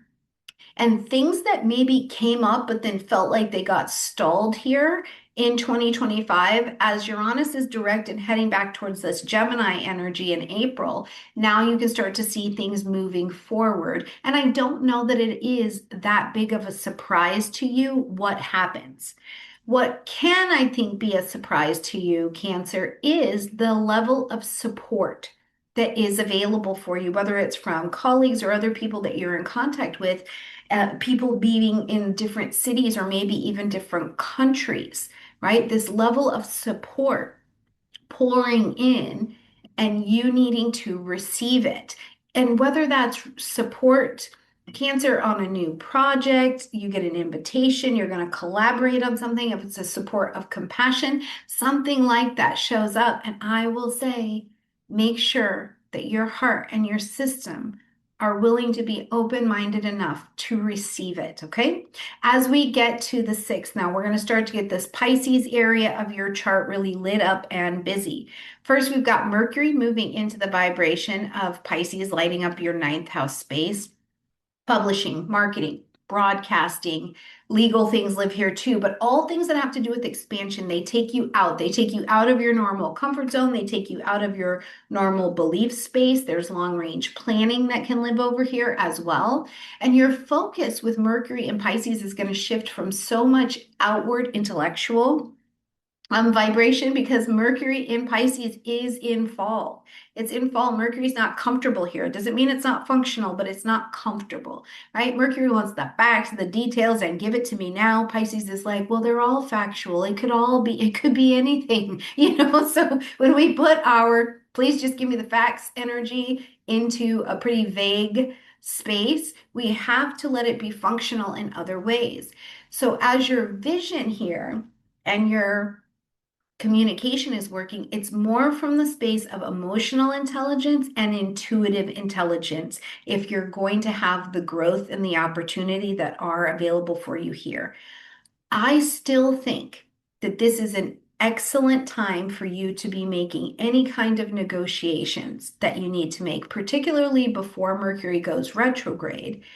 But also, if you needed to negotiate, plan, design something with someone who's a little further away, I still think that this energy, though Mercury is in fall, is okay to do it. Maybe you're even discussing international opportunities with someone, or you're discussing an international app. Something like that seems to be coming up.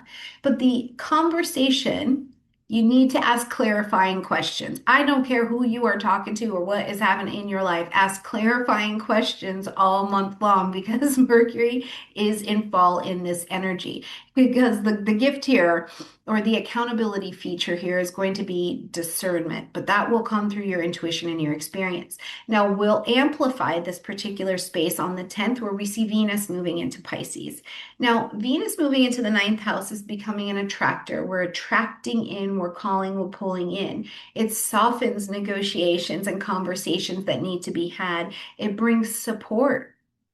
And again, there is this sense of the support is coming from someplace distant, whether that be you're getting support from your higher power, you're getting support from people or institutions that are in other lands. It feels like there's some kind of long distance support that is making its way to you and has a prominent impact. Now, for those of you who need it, Venus actually being here in Pisces is good if if you are serving as some kind of diplomat, right? You're a diplomat of some variety, because it will help to come to more mutually beneficial agreements. And for some of you, if you need it, financial or relational opportunities can also be presenting themselves somewhere here between 9th, 10th, 11th, and 12th. I would give it those handful of days, okay? On the 13th, we've got Saturn now moving into the vibration of Aries, a fellow cardinal energy. Now, this is a big deal and it's big news, particularly as we head towards the conjunction. But Cancer, this is not new news. You saw this, you did experience these early degrees in 2025, lighting up your 10th house space. So your professional realm, your career, what we call you in public. Do we call you husband? Do we call you wife? Do we call you grandmother? What do we call you in public? And you serve that role. What is it? Right? You've already seen this. But as Saturn comes back now into Aries, all of that, the career, the reputation, the responsibility, they come back online. And it is the beginning, I think, of understanding the seriousness of the chapter that you are taking on to develop now over this next 2.5 years. So I think that there are major challenges coming for you in this area throughout February and the rest of the year, but they do begin here.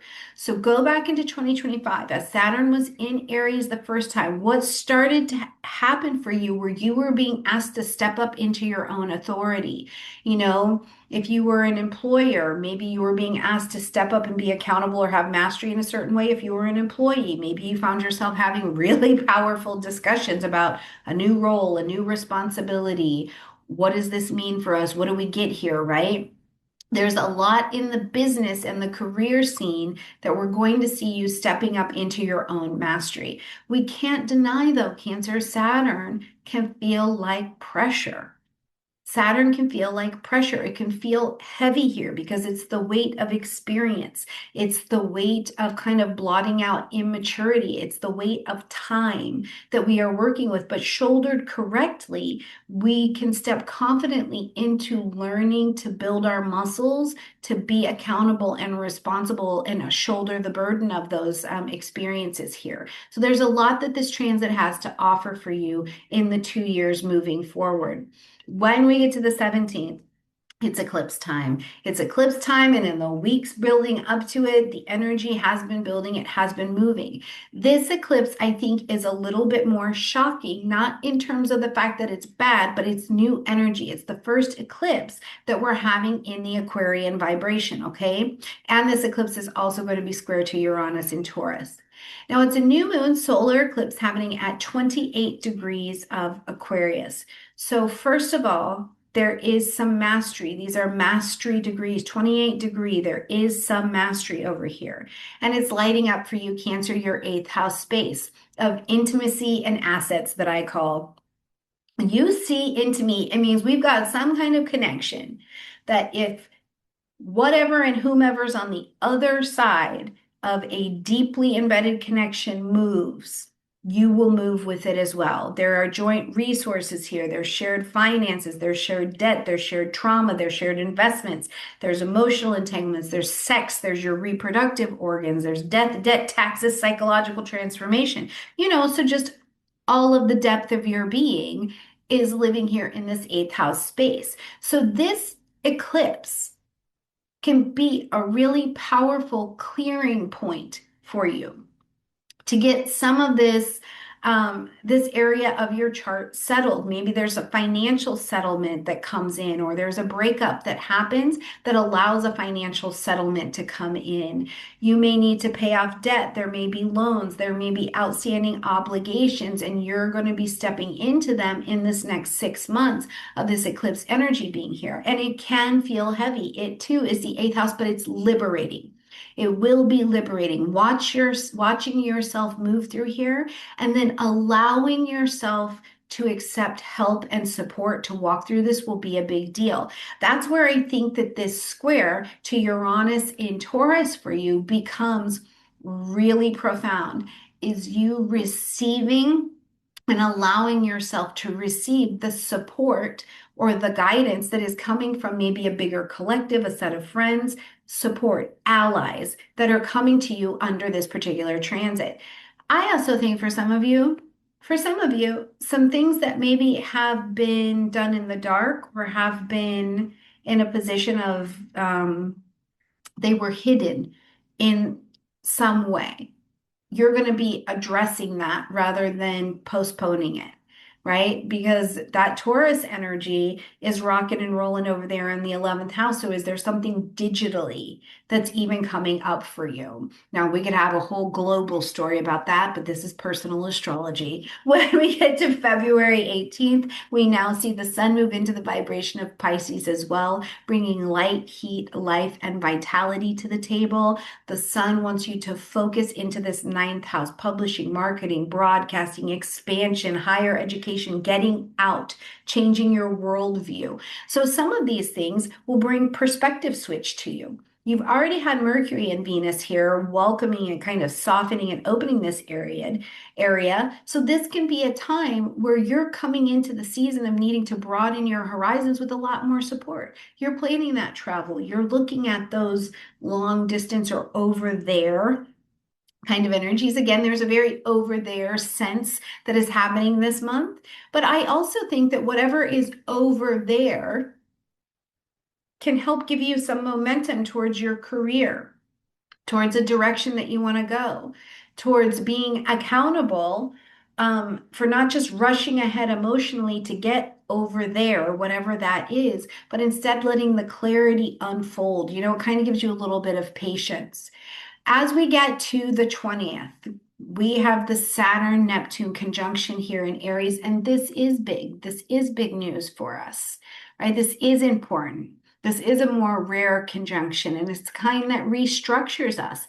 For you, it's in your 10th house space. It's going to be restructuring your career dreams, the dream of the title that you've been carrying. So illusions that you've had about that, how you can do that, what it means, they're being dissolved, and clarity is replacing some fantasy because Saturn is going to ask you to take action on who you said you thought you could be. You don't need a new year, a new you. You just need to be who you said you were. But that takes a particular act of faith, right? Now, for some of you, Cancers, you may realize that the professional goals that you have, they're viable. They're 100% viable. They just need some adjustment and probably support, right?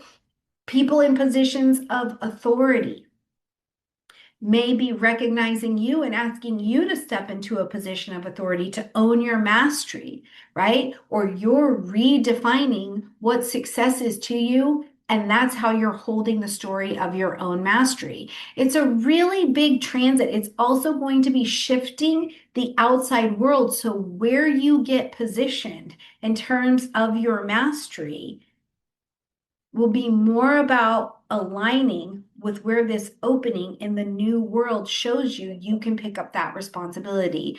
The challenge to this particular transit, Cancer, I think, is disappointment.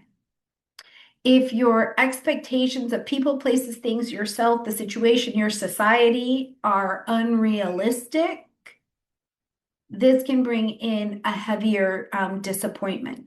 So I just want you to remember that I think the opportunity here is just to refine things, refine your plans, not necessarily a need to abandon them. Now, as we're going to close out this month to help with your redefining, we've got Mercury stepping into its retrograde here in Pisces. Mercury is going to start this retrograde at 22 degrees of Pisces. So we are reviewing what has happened all month long, right? And it's been a month. It will have been a month energetically.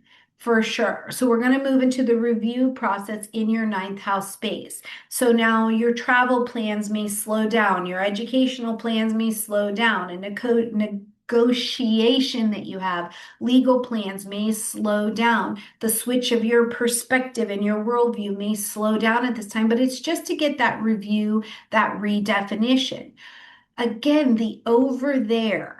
I'm really going to be so fascinated to see what this over there energy is and what that really means for us. Because if you've got a colleague, maybe you have a VA, maybe you have a pen pal, maybe we're still doing pen pals and they're over there and there's some kind of delay and you're reviewing how to engage that, that can be prominent at this particular time.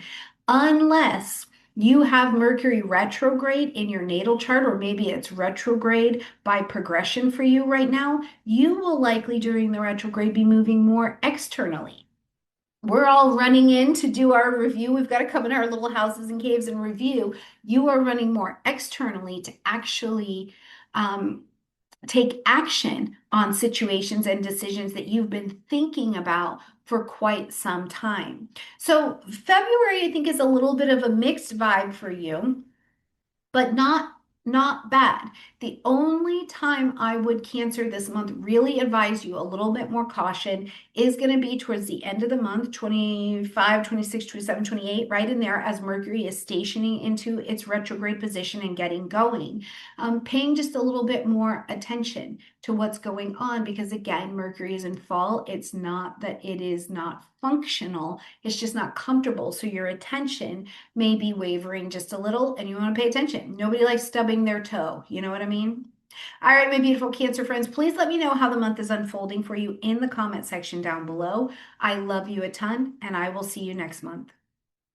Hello, my absolutely brilliant and beautiful Leo friends, and welcome to your horoscope for February of 2026. Where Leo, this month, I think that there is pressure, but there is purpose to the pressure. It's a bit of a tricky month, I think, for you, honestly and energetically. Now, depending on where you are in your own advancement of your lessons, will really determine how you navigate this, of course. But some definite tests to the partnership area.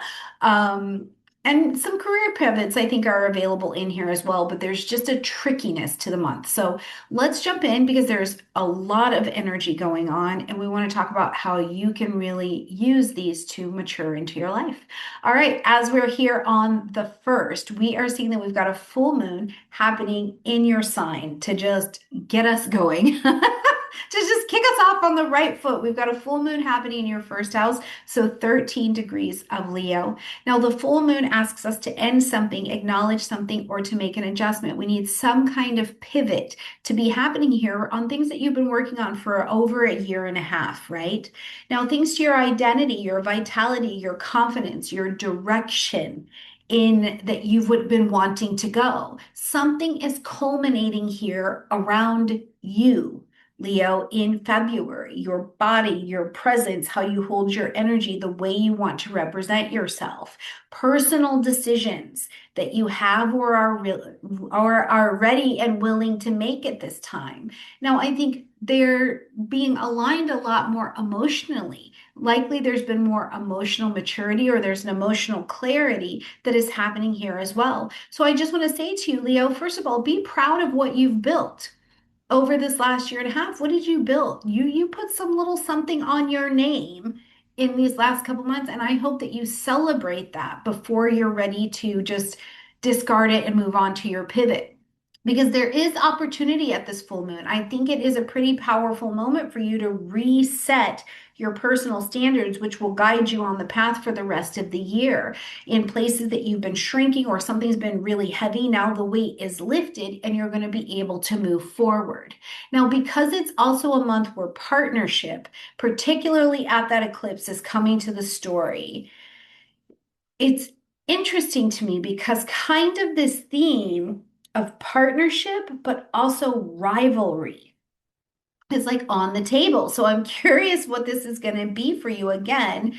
We'll see more of this at the eclipse, but this full moon, I think, is a reminder for you to get planted and to stay in your center. Conflict does not define you. It does not define you. So use this lunation if you can, Leo, or if you need it, to choose a healthy emotional posture that's more centered for you to take. It's not about protecting your energy. It's about discerning where your energy needs to go out and where it's just drama. As we get to the 3rd, we see Uranus coming direct in the vibration of Taurus, who's a fellow fixed sign. Now, Uranus is coming direct at 27 degrees of Taurus, some more still again, okay? Because we've seen Uranus traveling through Taurus for years now. You have been shaken, not stirred in this career area of your chart, in your professional role, in your identity and your role that we call you in public, your reputation, whatever we see you do, you call you as in public. It's been being worked on for about the last 7 years. Now, as Uranus is coming direct in this Taurus energy, first of all, it is a peaking for us, that the career energy, the visibility, your reputation can start to have a bit more forward motion. And it's more about long-term, it would be a long-term public recognition. Like we really know you as this for longer than just a year, right? Professionally, if life has felt unstable or you felt like you weren't sure, like kind of the limbo energy, particularly through 2025, I think that this direct motion makes you feel like it's getting moving again.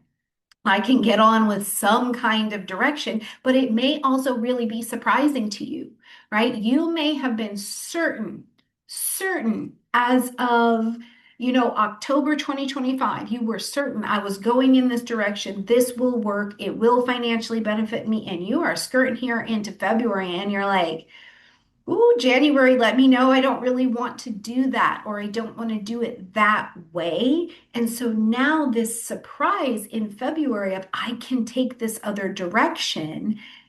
And it almost creates a shift in your own leadership. Now, for some of you too, it will be shift in leadership around you. Uranus is a societal planet as well, so shifts in leadership, business structure, all of that will also change how are living, moving, and having our being. So expect some advances and some innovation in the area of your career, particularly as Uranus continues to travel forward. When we get to the 6th, now the 8th house of your chart is going to start to get busier.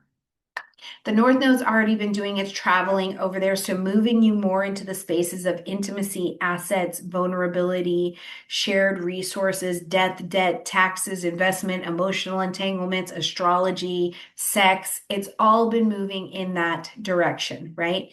But now on the 6th, we'll have Mercury move into Pisces. Mercury is in fall in Pisces. It doesn't function, it doesn't go well here, but it's not that it's non-functional. It's just not at its strength because Mercury wants the details. And it's like, what is it? And Pisces is like, well, it's everything. It could be anything. And so it becomes a bit vague. So Mercury does not have the gift of just pure mental driven intelligence to work with here. Instead, in this 8th house of these intimacy and asset spaces, your mind is looking more to the intuition. It's looking more towards emotional intelligence, and soft skills is going to be what helps you navigate this. I think that you're also turning a bit more like your head's like, what's really going on behind the scenes in some way, right? Now, whether that's financially, emotionally, psychologically, this is coming up. Now, this also is Mercury. So I feel like there's some negotiation going on here in the 8th house. Maybe you are going through the taxes. This is a partnership energy. Are you dividing property? What's happening in maybe some kind of division of an intimate asset? It can be a productive transit for sure for moving along the road if you needed to sort some of these entanglements out and it's kind of complicated. Particularly those tied to any kind of finances or contracts. I think that this can be helpful, but it is slower. It's a bit more tricky. You have to ask a lot of clarifying questions under this aspect because the shadow side of this is avoidance, first of all, and confusion. There's just not the clarity. Pisces can really blur these facts. So the accountability here is just going to be getting clarity. Now, to the other side, depending on where this is at in your personal story, relationships can deepen in the intimacy through this transit. And the deepening the bond doesn't always look like it's pulling more together. I have seen more than a handful of times clients separate as business partners or as lovers, as partners, and actually in their separation, the bond grows deeper in some way, as long as the honesty is present. So there can be a speaking plainly about the needs that you have, about boundaries, about expectations, about where there's been emotional avoidance in some way. And now Mercury is helping to bring this to the surface. This is going to be impacted as well on the 10th by Venus moving into Pisces, into this 8th house. And Venus is going to soften. So if there are negotiations to be done, if you need to call the IRS, you need to, whatever, you need to call the loan people, you need to have a sexual conversation because sex is not always good. Sometimes you have to work at it with your partner, right? Or by yourself, whatever you do, that's your business. Venus is softening that conversation, offering possibilities, but also in this 8th house vibration, I think where Venus pulls in is a position for you to receive support. Or you're offering support. Whatever it is, the manifestation here is receive. Receive, receive, receive. So, Leo, how are you doing with receiving support? How are you doing with someone providing some kind of financial relief, family support, any of these kinds of dynamic? It's also quite favorable if you're entering into some kind of joint resource scenario. You're going to move in with a roommate, you guys are going to split costs, or you're restructuring the budget, you're negotiating, any of those things, Venus is going to soften this particular conversation for you. On the 13th, we see that Saturn is now moving back into the vibration of Aries into the ninth house. Publishing, marketing, broadcasting, expansion of your worldview, some kind of movement out is where the energy is going. Now, Aries is a fellow fire energy for you, so there is some compatibility and some understanding of how this element is moving for you. It's very strategic. I don't think that this is the most shocking transit that you'll have all year. One, because you've already seen it. We did some of this in 2025. Right? We've seen these early degrees. So it's more of a review and a chance to really step into them. So whether this is around travel, something legal, you're publishing, you're going for that higher education, you're getting bigger picture planning, you have a different philosophy. Leo, all of this, Saturn here is like, you've got to get serious and demonstrate some mastery and some maturity. You got to grow up in this area so that you can set up a future for yourself, right? Where is the relocation property? Is that what you're doing? Are you restructuring? What are you doing here? But the themes are going to require you moving forward to make real decisions that you are going to shoulder the weight of to build them, to grow your mastery, to have the long-term stability of them. Now, this is also, listen, it's February. You might be doing paperwork. This could be paperwork. It's paperwork. I want your paperwork to be that you're making travel decisions, you're making relocation plans, whatever you like, whatever lights you up. But there is some paperwork, maybe dealing with legal steps of something or educational steps. There's bureaucracy available for you under this particular Saturn transit. Now, the challenge I think, Leo, that you could run into is being too rigid. Try to stay, there's no certainty. We're going to be learning to handle a lot of uncertainty right now. So try to stay soft and not so rigid to the decisions that you'd like to make, okay? As we get to the 17th, now we're in the eclipse zone, and the energy has been building earlier in the month, and we'll feel it for the next 6 months. But on the 17th, we've got the new moon solar eclipse, our first eclipse of the year, at 28 degrees of Aquarius. This is a fellow fixed energy. It is your opposite energy, so this is lighting up the conscious chosen one-on-one relationship space. This lunation is also squaring Uranus in Taurus. So we've got a perfect fixed combination going on up in your 10th house space. Now, the solar eclipse, in terms of lighting up the 7th house relationship place, it's to be reminded that it's not just romantic relationships, it's work relationships, it's contracts, it's clients, it's marriage, it's people that you build a life with, and you know who they are, even your open enemies. You're not shocked about who your engagement is here, right? So it becomes this major reset in your relationships. New agreements are coming to the table. Now, you can have new agreements inside old relationships as well, right? You're coming to the table ready to behave and engage differently. And that is something that I think is brilliant. But again, it's a bit tricky because there's a tension here that is surfacing, that's maybe being driven to the surface, and it needs clearing, and you have to renegotiate how the relationship is going to exist. But the eclipse, I think, speaks very clearly to your month theme that I was talking about, where the relationship dynamic can be a little bit tricky here. Because whether it's partnership or it's rivalry, this division of the relationship in some way requires participation and responsibility and the need to renegotiate power so that you're staying free. You don't want to get re-trapped inside of a relationship dynamic, right? So for some of you Leos, your relationships are really hitting this turning point. You're going to have this recommitment, new terms of engagement.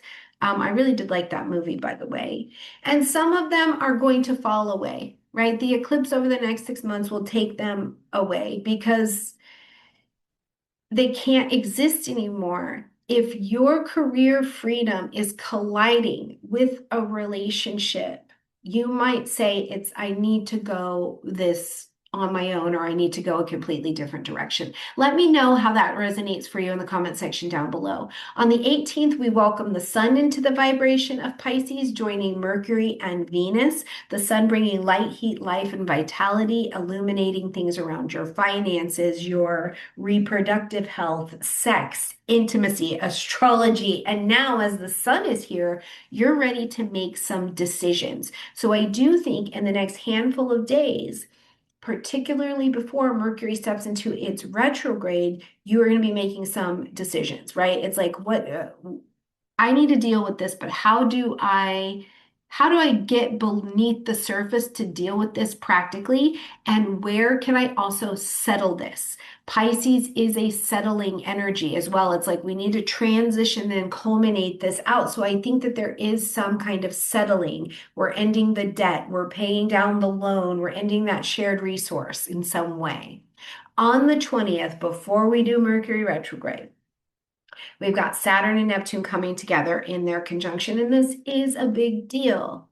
We saw them dance and get close to each other in 2025, but today on the 20th, we're having them come together. And it's a rarer conjunction for us. So it does mean that it's going to redefine your long-term vision, right? You're in your ninth house. This is, in one sense, dissolving Leo fantasies and forces that have been driving beliefs that you've had, or maybe even limiting them.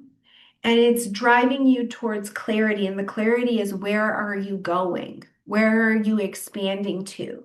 What has to be handled for you to be able to do that legally, structurally, practically? Aries is a strategic energy. So there is this vibration of strategy that is on the table. It's powerful energy for over there, whatever the over there energy is. Is it a relocation? Is it the publishing, marketing, broadcasting that you're expanding out into? Is it a legal process?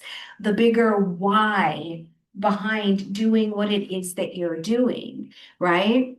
If you've been, let's say that you've been building an educational program or a home or something like that, you may again also find that you have got a part of your strategy. You're having to invite support, help, or information from people, places, and things that are over there. But this transit moves from the position of it having just been an idea or a vision to making it real. The challenge here, I think, Leo, is disillusionment. It really is. If the timeline feels slower than you wanted it to, if you had unrealistic expectations, and then you're coming to a really sobering reality of what's possible, what's not possible, delays as we're going into this Mercury retrograde as well, they're all calling in a place where you have to have faith and trust the process, particularly if you're taking the baby steps to get to the outcome that you'd like to experience. On the 26th, as we're going to close out this month, Leo, we've got Mercury stepping into its retrograde in Pisces. Now, again, this is in the 8th house energy, taking the retrograde at 22 degrees of Pisces. So as Mercury's going retrograde, we're going to review. We're reviewing, financial negotiations, contracts, paperwork, intimacy, assets, shared decisions, debt, taxes. Maybe you're going back to your reproductive specialists in terms of medicine in some way.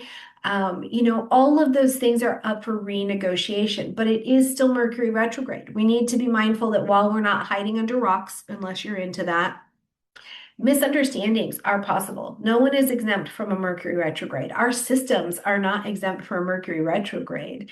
So, information around loans, around debts, around payments, around sex, they are up for delay and for misunderstanding. Who owes what? Did you receive my payment? Yeah, these things are going to be very real for us to be working with. So I don't think that as we're coming into the Mercury retrograde, I would not say that this late February energy is the best place or the most ideal place for rushing any kind of decision, rushing any kind of commitment, without having a real thorough review for it. Now, of course, if you have Mercury retrograde natally in your chart, or maybe it's retrograde by progression right now, you may find yourself actually being more external with your experience. You're almost reviewing by doing. We are reviewing by coming in and having to rethink what's already been done, right? But you've been thinking about it for a long time, and now you're doing it more externally, and that's actually where you get the review. In that case, you may find where tension arises for you, where you're like, I don't have as many friends or supporters, whether it be emotionally or financially, around this. And you're starting to gather that information about what needs adjustment, but you're doing it a little bit more in real time. Okay, my absolutely beautiful Leos, it's a big, busy month. I look forward to seeing what this over there and what this trickiness in relationships is for you that you are navigating in that dynamic this month. So please share it with me in the comment section down below, and certainly share it so that your other Leo brethren can be like, okay, yeah, me too. All right, Leos, I love you a ton, and I'll see you next month.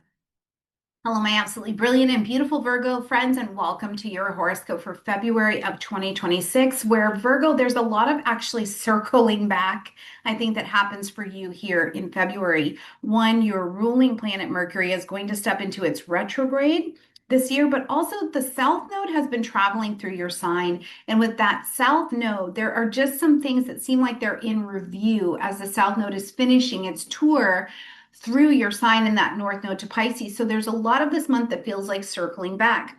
Not to mention, we have also got an eclipse that's going to be happening, but it squares against Uranus, who's coming direct in Taurus, which is again a circling back moment. Saturn does move forward into Aries, but we've already done those degrees. So again, it's a circling back, is the way that I would interpret that. So plenty going on this month, including a huge conjunction of Saturn and Neptune actually coming together to meet and start to reshape the story, not only of just what's happening for you personally, but what's happening in the world and the way that you will meet the role of the world that you're moving into as well. All right, Virgo, let's jump in and talk about what's happening on these dates. Right in the very beginning of the month, on the 1st, we've got a full moon happening in Leo at 13 degrees. Now, this is lighting up your 12th house space. So the subconscious patterns, things happening behind the scenes, hidden stress, creativity, all things going on behind the scenes, rest, exhaustion, recuperation, it's all happening over here. The full moon is asking us to end something, acknowledge something, or to make an adjustment or to create a release point. But the thing I want to point out is before we release it, Virgo, this area of your chart has been active. You've been working on it for over a year. So first of all, celebrate what you've built here. Do you have a different relationship with rest? Have you been working on something, Virgo, behind the scenes, your spirituality, your spiritual fitness? Because something, excuse me, is reaching an important culmination here. And I think it's so much more internal than external, right? But whatever it is that you have built and restructured here and know differently internally, I want you to take a moment to also celebrate and witness your own life here. Now, this lunation as well can bring a lot of clarity based on that around what drains your energy, what's draining your energy behind the scenes. And now that you've had an opportunity to practice receiving, practice resting, going to your spiritual fitness, getting in alignment, you're like, I've been completely over functioning. The South Node would also be speaking to these realizations being very true for you, carrying responsibility for others that is not yours, still tolerating situations which had been addressed earlier, but they're still somehow in your wheelhouse, right? The awareness of this alone, I think, is really a powerful signature of this lunation. As we get to the 3rd, Uranus is going to come direct in the vibration of fellow Earth energy Taurus. And listen, it's lighting up the 9th house space, okay? But it's like, it's coming direct some more again still. It's at 27 degrees of Taurus, and Over the last 7 years, the Taurus area of your chart has been shaken like a caraca, not stirred gently like the whirling winds. Okay. This area has been moved for you in your ninth house, publishing, marketing, broadcasting, faith, a genuine kind of faith that guides your life, that is a belief system that you live and move and have your being with. Higher education, travel, legal things, just your worldview, systems of belief have really undergone gone a lot of change. And now that Uranus is coming direct, it's also this signal to us that the world has changed its position on some of these things. So, situations for you, Virgo, involving institutions, colleagues, legal matters, life in other cities like over there, right? The whole world looks differently, but it's also reshaping how you're going to move forward with it. There's been a lot of unpredictability. I think that Uranus being in Taurus in these last degrees has shown us more how to tolerate and navigate the uncertainty and the lack of stability. Now, for some of you as well, I think this like reopens because it circles back. It reopens some kind of negotiation that you've been under, whether it's professional, whether it's personal. Maybe it's coming back to the table for some kind of legal matter that has been on the table. You know, you're taking custody of something, someone, something like that. Um, but it seems like, at least until the end of the month, whatever you're coming back to the table to renegotiate, it's like the terms keep changing or something, and you're almost having to track them down. So the unpredictability is something that you will be working with here. So remember, it's Uranus, stay flexible. When we get to the 6th, we've got Mercury moving into the vibration of Pisces, so across the street in your 7th house energy. Mercury, being your ruling planet, is also preparing for its retrograde. So there is a little, we're keeping our eyes open with this particular transit. Mercury in Pisces is also in fall because it's not in its strongest position, which doesn't mean it's not functional. It means it doesn't function in the way you like Mercury to function, right? With the facts and the details and give me the information and let it be clear. Pisces is like it could all be everything. It could all be true. You know, it's a little bit more vague. So here, Virgo, in your partnership zone, 7th house is conscious chosen one-on-one partnerships. You know who they are because you have chosen to build a life with these people, even your enemies, and you know who they are. So conversations here are not going to rely strictly on facts. There's going to be a lot of soft skills, right? The emotional intelligence really hits the roof here, and we're using that. There's going to be intuitive intelligence that is massively called to the surface. And these one-on-one relationships become central for conversation and decision making under this transit. Now, it's going to bring attention as well to your relationships, again, that don't just have to be romantic. They may be personal, they may be professional, but whatever it is in a one-on-one space. And for some of you, I think that if it's not at this point of the transit, certainly as we get to the Mercury retrograde at the end of the month, this is an old situation, an old circumstance, an old disagreement, and it's resurfacing. You're coming back to need to have this conversation again. There's a legal situation that's coming back up in some way, right? So again, this idea of circling back feels really strong in the astrology. Now, on the upside, is that the resolution will come through dialogue. That's what Mercury is all about.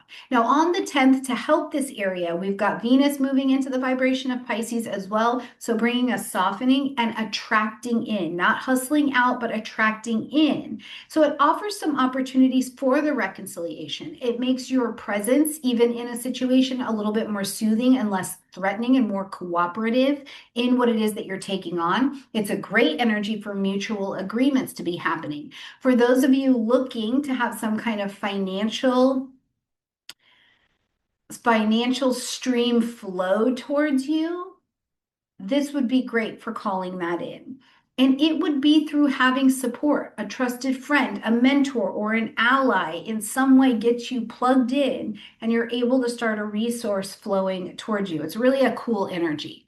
Now, on the 13th, we see Saturn enter into Aries. And again, this is a big deal because Saturn's going to officially start the tour and move for the next 2 years through this Aries energy. But it's not as surprising. It's still more circle back to me because we've already seen these early degrees of Saturn and Aries. So you've done this in the eighth house. The eighth house is intimacy and assets, which means you see into me. We have shared resources, we have death, we have debt, we have taxes, we have loans, we have sex, we have astrology, we have trauma, right? The places where there is a joint connection, two parts to it, is where this energy is working.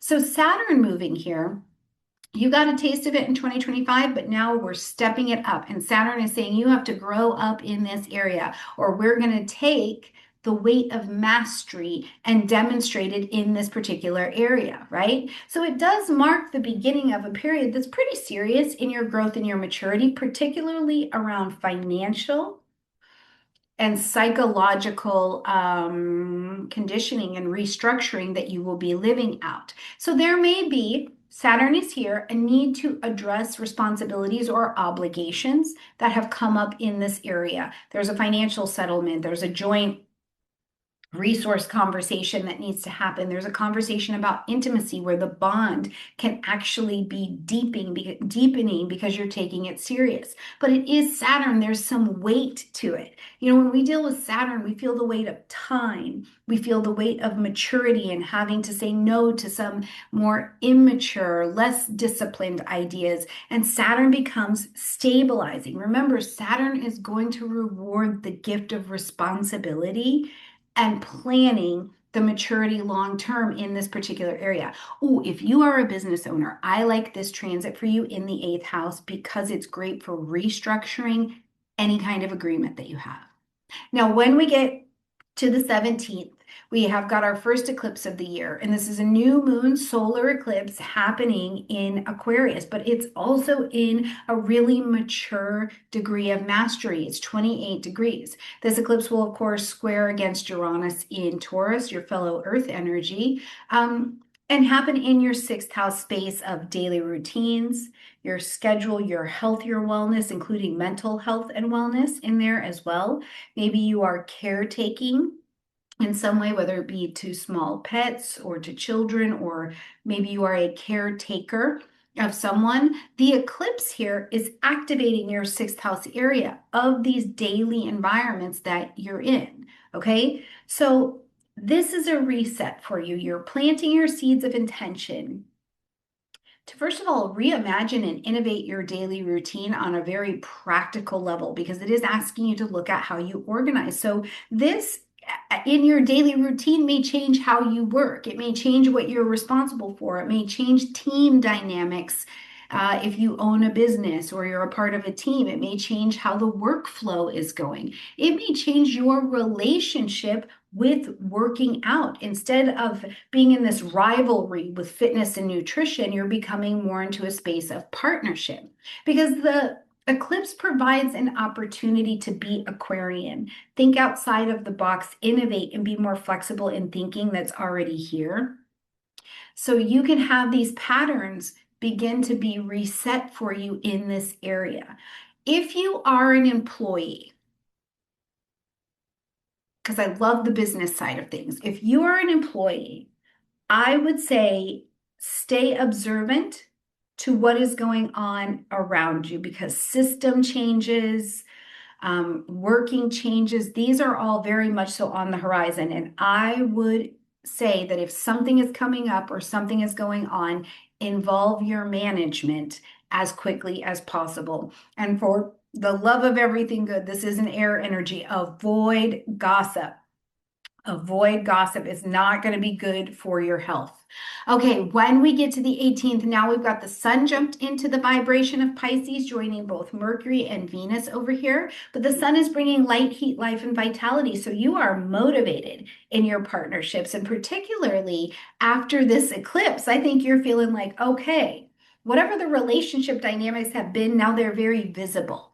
right? So you're able to see them more clearly, what's working for you, who's working with you, who's not on the team, that fits in the daily routine or it doesn't. There's something visible that happens under this particular transit to the end of the month. If you were making deals and agreements and arrangements about what was going on with relationships in your life and they felt a bit murky, there's some crystallizing beginning to come to them. But again, it's not new. It's a circling back, and now it's more in alignment. As we get to the 20th, here is the day, and it is significant. And the energies have been building towards it as we're moving, right? But we'll see Saturn and Neptune come together for their official conjunction here in Aries. And this lights up your eighth house space, but 0 degrees of Aries. This is not a super common conjunction. They don't come together often. So it's enough for us to realize that this is significant. It's going to be dissolving illusions that you have had around shared resources, around death, debt, taxes, emotional entanglements, sex, psychology.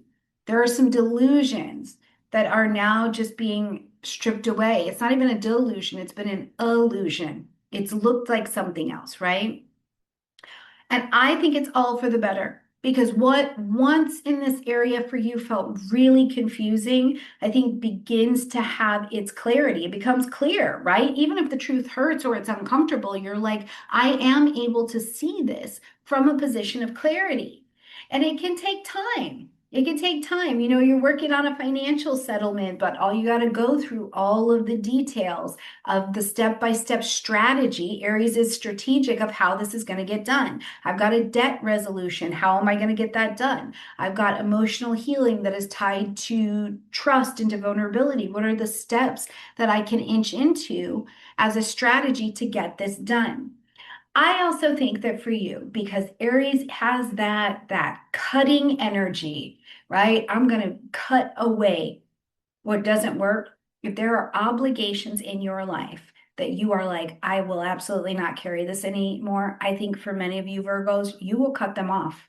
You will cut it off at this particular conjunction and in the weeks moving forward. As we're going to close out the month, on the 26th, we see Mercury, your ruling planet, stepping into its retrograde at 22 degrees of Pisces. So again, it's more of this information rolling through the seventh house space. As Mercury is going retrograde, we're not hiding under rocks. We're not escaping. We're just reviewing. We're renegotiating. We're reopening relationship discussions. We're integrating relationship discussions that have come up and happened. Old conversations, unresolved things may return for the review and the healing at this time. It's not the time, I would say, to rush into all kinds of new agreements and throw a whole bunch of new things on the table. Instead, it's like revisit the terms of engagement that are already here, clarify them, clarify misunderstandings, clarify and correct errors that are going on in this particular area. If it's a legal contract, the wording matters, go back over it, right? Now, for those of you that have Mercury retrograde in your chart natally, or maybe your Mercury is retrograde by progression at this time, instead of feeling like you're going so much more inward with this particular retrograde transit, I think you'll be experiencing it more in an outward way. You've been thinking about it for a very long time in your own internal space. You've almost been in the review of it for a while, and now you're speaking it out. You're moving in a more external way during this retrograde. So if you've got Mercury retrograde in the natal chart or by progression, let me know as we experience this transit and it goes on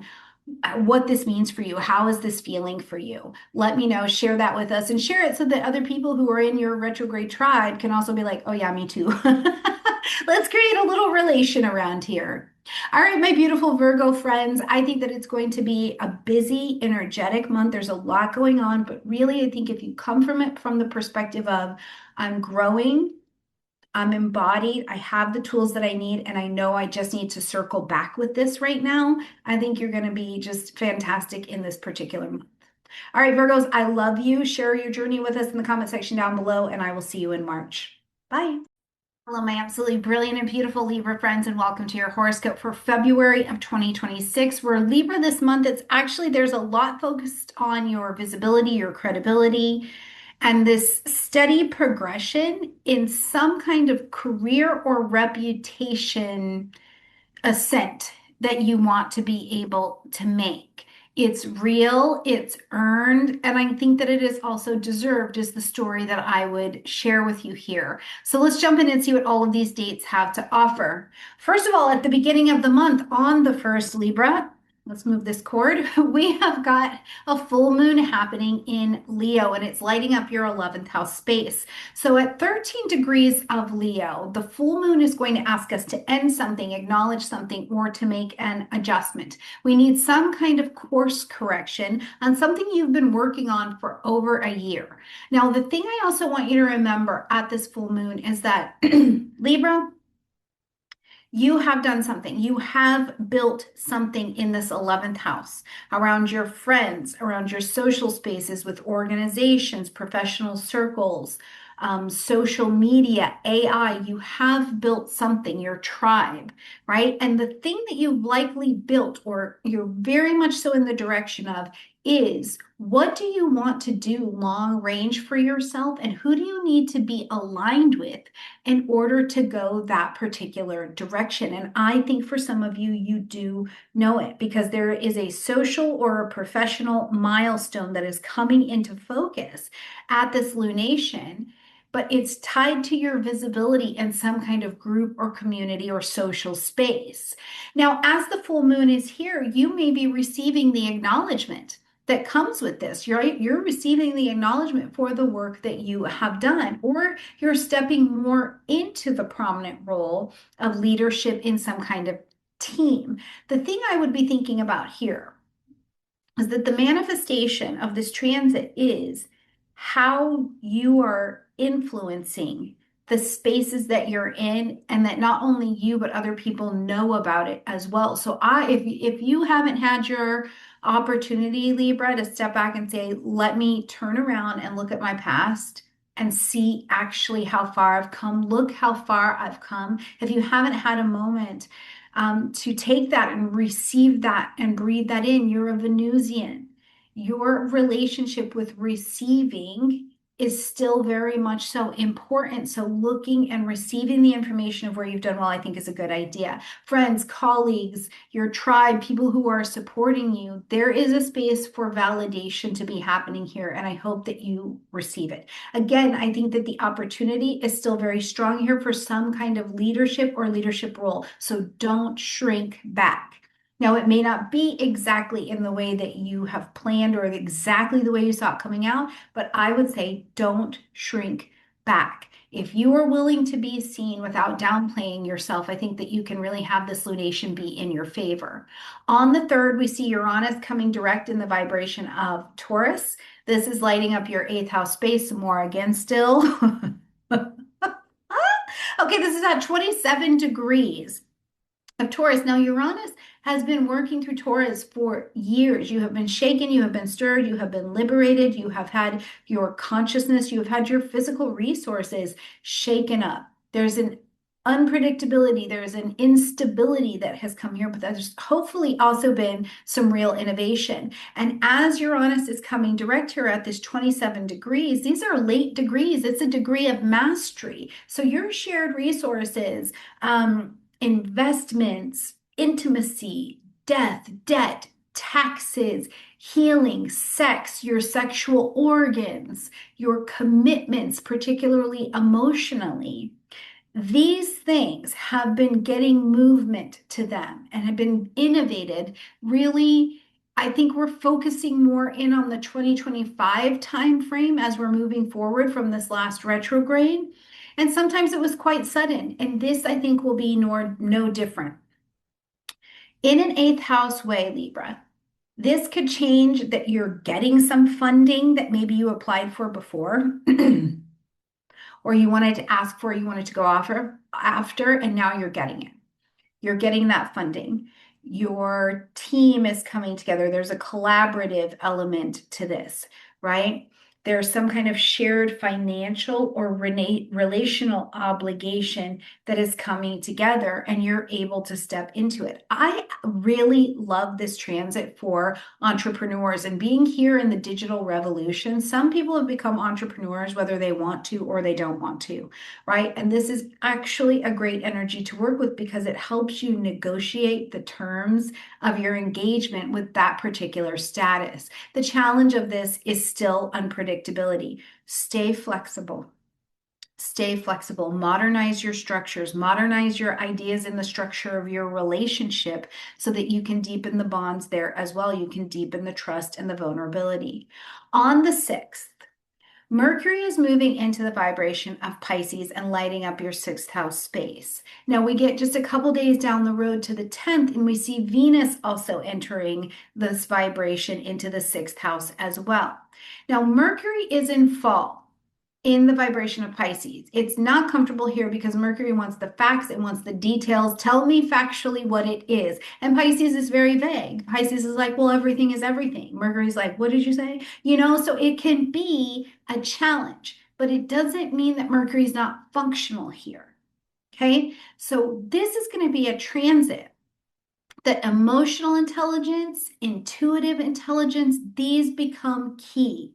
And for you in your daily routines, Libra, your daily health, your wellness, the daily schedule that you live your life by, if you are an employer, your employees fall in here. If you're an employee, your coworkers fall in here. Your health, your fitness, your attention turns to now coming inward and understanding how these things are all functioning behind the scenes. And the information comes from the soft skills, emotional intelligence, intuitive intelligence. It is the most productive time that I think you will have all month long for if you got to improve some kind of workflow, you have to onboard, offboard new team members, or clarify a process in some way, shape, or form. And remember, sometimes those people living in your house with you are the teammates, and you need to be like, hey, we need to refine this system, this schedule, this daily routine is not working. You have to take your laundry out if you start it during the day, right? You do the whole load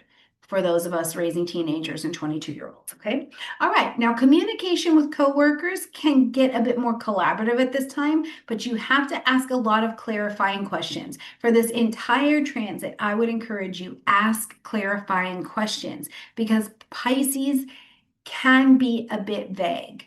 Now, when we get to the 13th, we see Saturn moving into the vibration of Aries. Okay. This is a big deal because Saturn is coming back. There's a planet making connection with an Aries point, with a point that will shift our globe and it will shift our lives. It is important, but I think it's less surprising because we've already seen Saturn work these early degrees of Aries. We saw it in 2025. This is lighting up for you, Libra, the 7th house space of conscious chosen one-on-one relationships. You know who you're in relationship with here because you've chosen to build a life with them to include your enemies, right? So we have a view of who you're going to step into this Saturn rotation with. This is marking this shift towards real maturity. Real maturity. You're going to take your relationships more seriously. You're going to take the structure of your relationship, who you're willing to be in relationship more seriously because you realize you're going to be making a commitment with them and growing into that commitment long term. Saturn cares nothing for short-term success, right? So partnerships for you in this area can stabilize. This includes, again, with your enemies. If you have an open enemy, somebody you don't like, somebody you're in court with, something like that, the proceedings like stabilize so you can kind of see what it is. Now, it would be better if we could all come to the table with mutual respect, whether it's in a love relationship or a legal relationship or professionally, but sometimes that's not it. What is weak?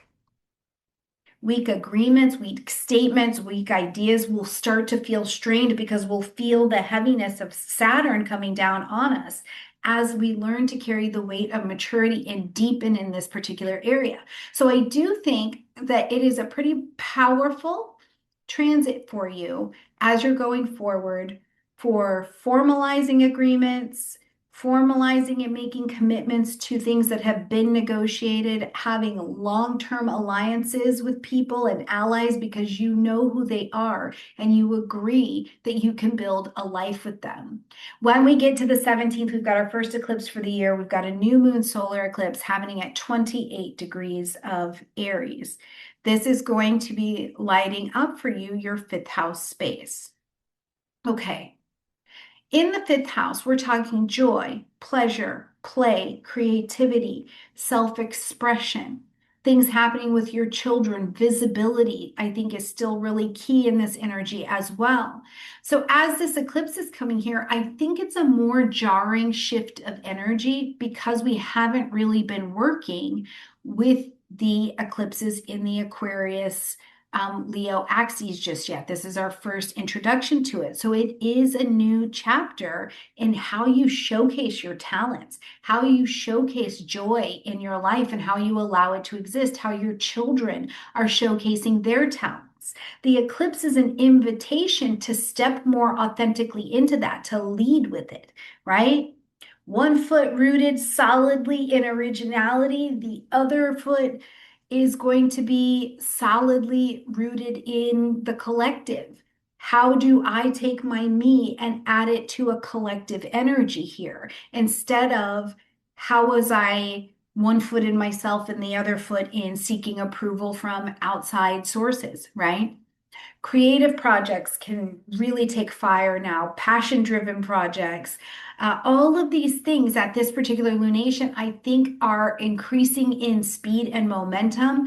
And certainly the accountability piece is it will take courage. You're not waiting for permission to kind of take the center stage with this energy because you know what you have to offer is as good for you as it is for the collective.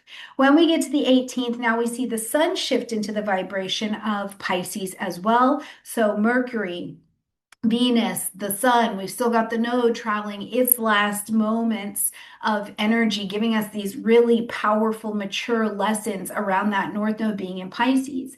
But the sun is bringing light, heat, life, and vitality into this space, particularly what the eclipse has sparked up and sparked off in each of us.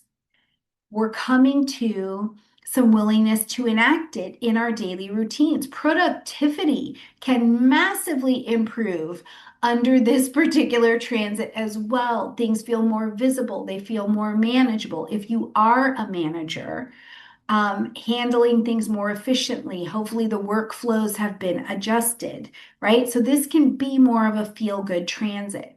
Now, on the 20th, and we've been building into this energy, so there has been a tension and uncertainty, a curiosity around the Saturn-Neptune conjunction here at 0 degrees of Aries, and it is important. We cannot downplay it. It's a rare conjunction. It's not happening all the time.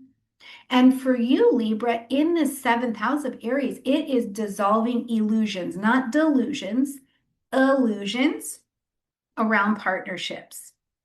It's like the fantasies you've had over there, like, this fantasy of, I hate to say it this way, but just roll with me and align it where it makes sense for you. But this idea that, Cinderella and the prince get together and it all lives happily ever after. Well, that illusion is stripped away and the clarity remains that, like, she is marrying this person. These people are marrying each other. They're taking on each other's family. This is going to take commitment. This is going to take change. It's going to be painful sometimes. I have to look at who's truly supporting me. Am I truly supporting other people, right? The big kid conversations come to the table. But with Neptune and Saturn coming together in Aries, you're also creating a strategy. And the strategy is I am willing to take that Aries blade and cut away what is not working here, what's poison, which is going to poison the water hole around here, right?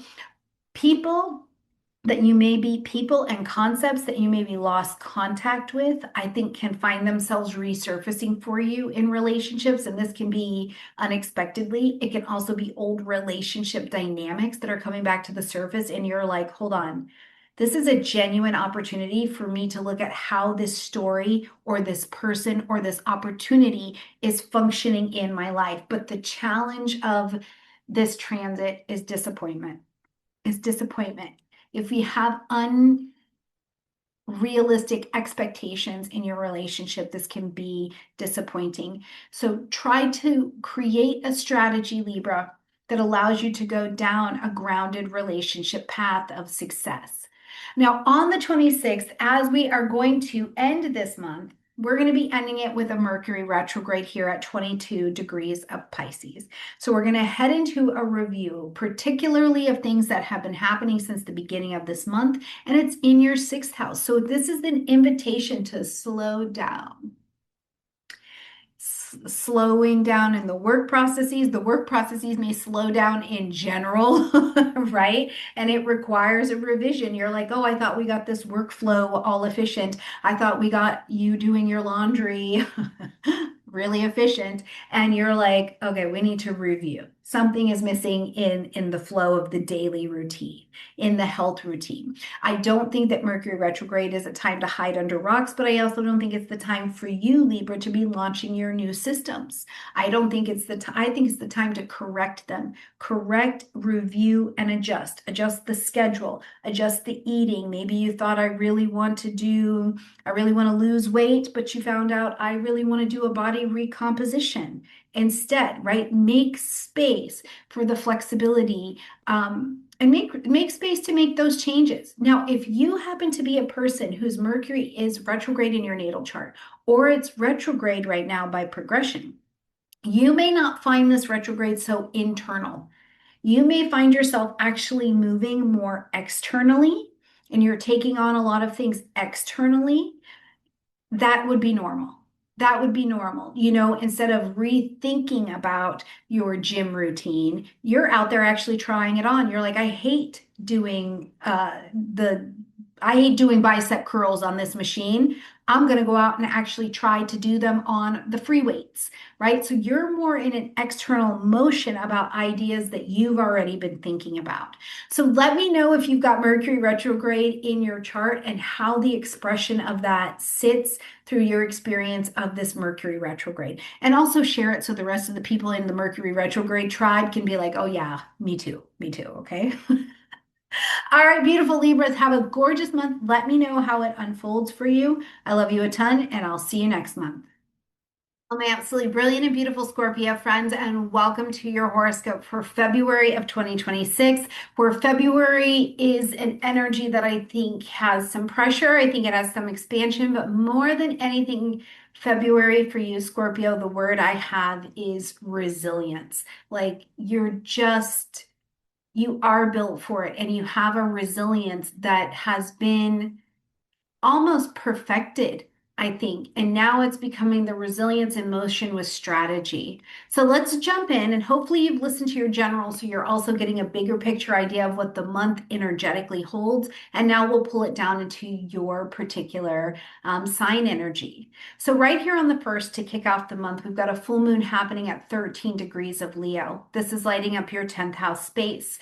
Now, the full moon asks us to end something, acknowledge something, or to make an adjustment, right? We are making a pivot in some direction, but the full moon is also an opportunity for us to celebrate, Scorpio, celebrate something that you have built, celebrate something that over the last year you have brought into fruition, particularly in your career, your reputation, in taking on leadership and visibility in some way. And in the 10th house, I also like to include the titles that we call you in public. When it comes to the professional matters, of course, you go in, you sign your contract, they give you a title, right? But the recognition can also come from, do we call you mom? Do we call you dad? And where have you really stepped up and you've had some leadership shining in those ways? Do we call you community engagement person? What are the titles that we know you as? Because where there has been pressure, I think we've seen you in this last year make some decisions that are really worthy of you being in the spotlight because you made some hard choices. Now, the other thing that I think this full moon can bring to you is not only the spotlight being on you. For some of you, though, it'll be promotion, new assignment, new acknowledgement of some kind of authority that you are carrying out in the world. And for other people, this full moon honestly might feel like your career demands are becoming really unsustainable. You're like, I can't do it anymore. It's too heavy. Either way, it is symbolism to me of you being seen in some way, and how you respond is really, really going to matter. Respond from the position of the resilient, established leader, Scorpio version of yourself if you can. On the 3rd, we see Uranus coming direct some more still in Taurus in your 7th house space. Now, Uranus coming direct in Taurus is at 27 degrees this time. And this area of your chart you have been working on for years, but in these later degrees, I think we're really honing in and focusing on what 2025 showed you about your relationships. In 2025, right, your partnerships, your one-on-one conscious chosen relationships, it means you know who's in this relationship house you're dealing with. You have chosen to build or have some kind of life and relationship with them, including your open enemies. But any place where you've had commitments, contracts, clients, relationships, any kind of these dynamics, they've been a bit unpredictable, I think, at times. There's been erratic behavior. There's been a need for you to become increasingly flexible and realize that's what's going to get you through cooperation. Any kind of trying to just solely prioritize yourself, or if the other party is solely prioritizing themselves over the cooperation, it doesn't work. Now, because Uranus is coming direct again, there can be these old tensions in relationships that are surfacing, particularly if they have to do with money, control, a direction that something was supposed to go or is going, someplace where you have shared responsibility. I would say that as Uranus is coming direct, particularly in these upcoming weeks, this is not the ideal time to try to force an agreement or fix anything in a relationship. Instead, this is about a clarity of values, and particularly in your conscious chosen one-on-one relationship, Scorpio, how do you receive? Taurus is a Venusian energy. What's your relationship to receiving? Realizing that relationships are challenging in and of themselves, but they don't all have to be this hard. You're allowed to receive, but can you receive the good life, the good relationships, the feedback that they are bringing into you? Uranus is giving you a clear indication of what is no longer viable. When we get to the 6th, we see your 5th house of joy, pleasure, play, children, expression, taking a risk really lights up. First, we will welcome Mercury on the 6th into Pisces. On the 10th, we'll welcome Venus into Pisces. And then as we get down the road to the 18th, we're going to also welcome the Sun into Pisces energy. Now, with Mercury being here, one of the things I want to point out is that Mercury is in fall in this fellow water energy, right? Mercury wants the facts. It's like, tell me the facts and give me all the details of those facts. Tell me what it is. And Pisces like, well, everything's everything. So it can be a little bit vague. Mercury is not comfortable here. It doesn't mean it's not functional though. So at this time, in this joy, pleasure, playhouse, mentally, your shift is becoming more towards intuitive and emotional intelligence in your work and your projects. You're becoming more creative in your problem solving. This is also maybe happening for things with your children, right? They could be having this expression. Venus is bringing in charm and creativity and asking you yet again to receive. Pisces being ruled by Neptune, which is said to be the higher octave of Venus. There's a lot of can you receive? Can you allow support? Can you develop things creatively, right? Can you take the risk? If you happen to be an employee, because I love the business side of things, this is something that's been on my mind, Scorpio, as I've been going through your horoscope, is that if you happen to be an employee, first of all, this can be a great transit here in the Pisces area because it's highlighting some kind of talent or some kind of skill that you've got, right? But it may also be highlighting for you changes in your workspace where it's like something, maybe you've been too distracted in work and that's actually gotten a boss's attention, or there's been something scattered, or the priorities have been blurry in some way. And so the accountability here is going to mean truly stepping into that and saying, okay, I need to not just chase the distractions and learn and put a system in place of how I will intuitively and emotionally get in alignment with what needs to be done. It's actually a really good energy.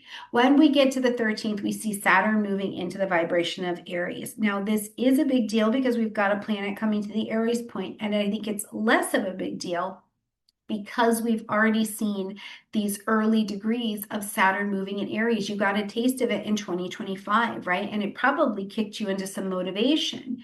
But this is going to be lighting up your sixth house space. So as Saturn comes into Aries, it's strategic. First of all, Aries is a strategic energy. So around your work, your daily routines, your health, maybe your caretaking of someone, your mental health and wellness, I also put in here.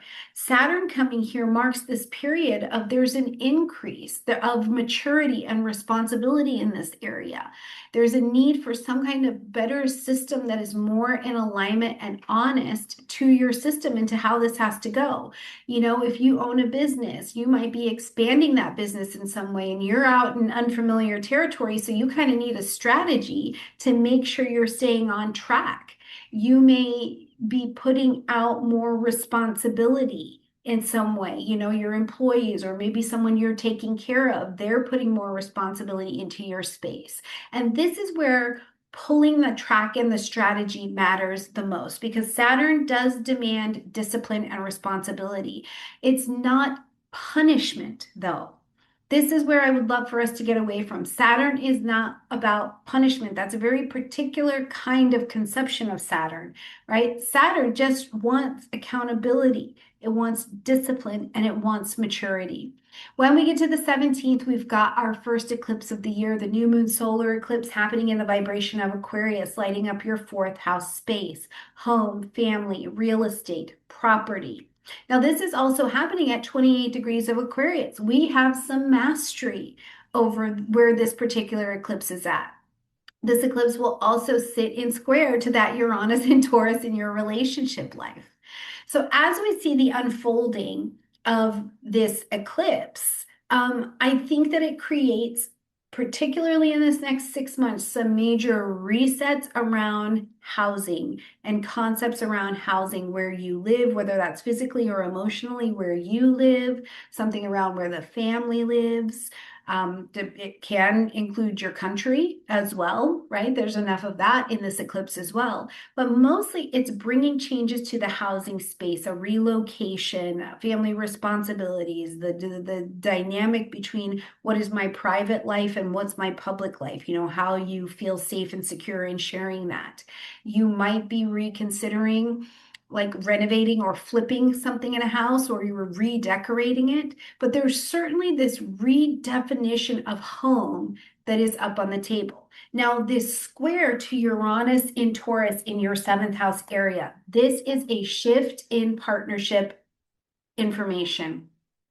Your partner is behaving differently, whether that's a business or a professional partnership, you're coming into partnership with someone, and those things directly impact your home zone as well.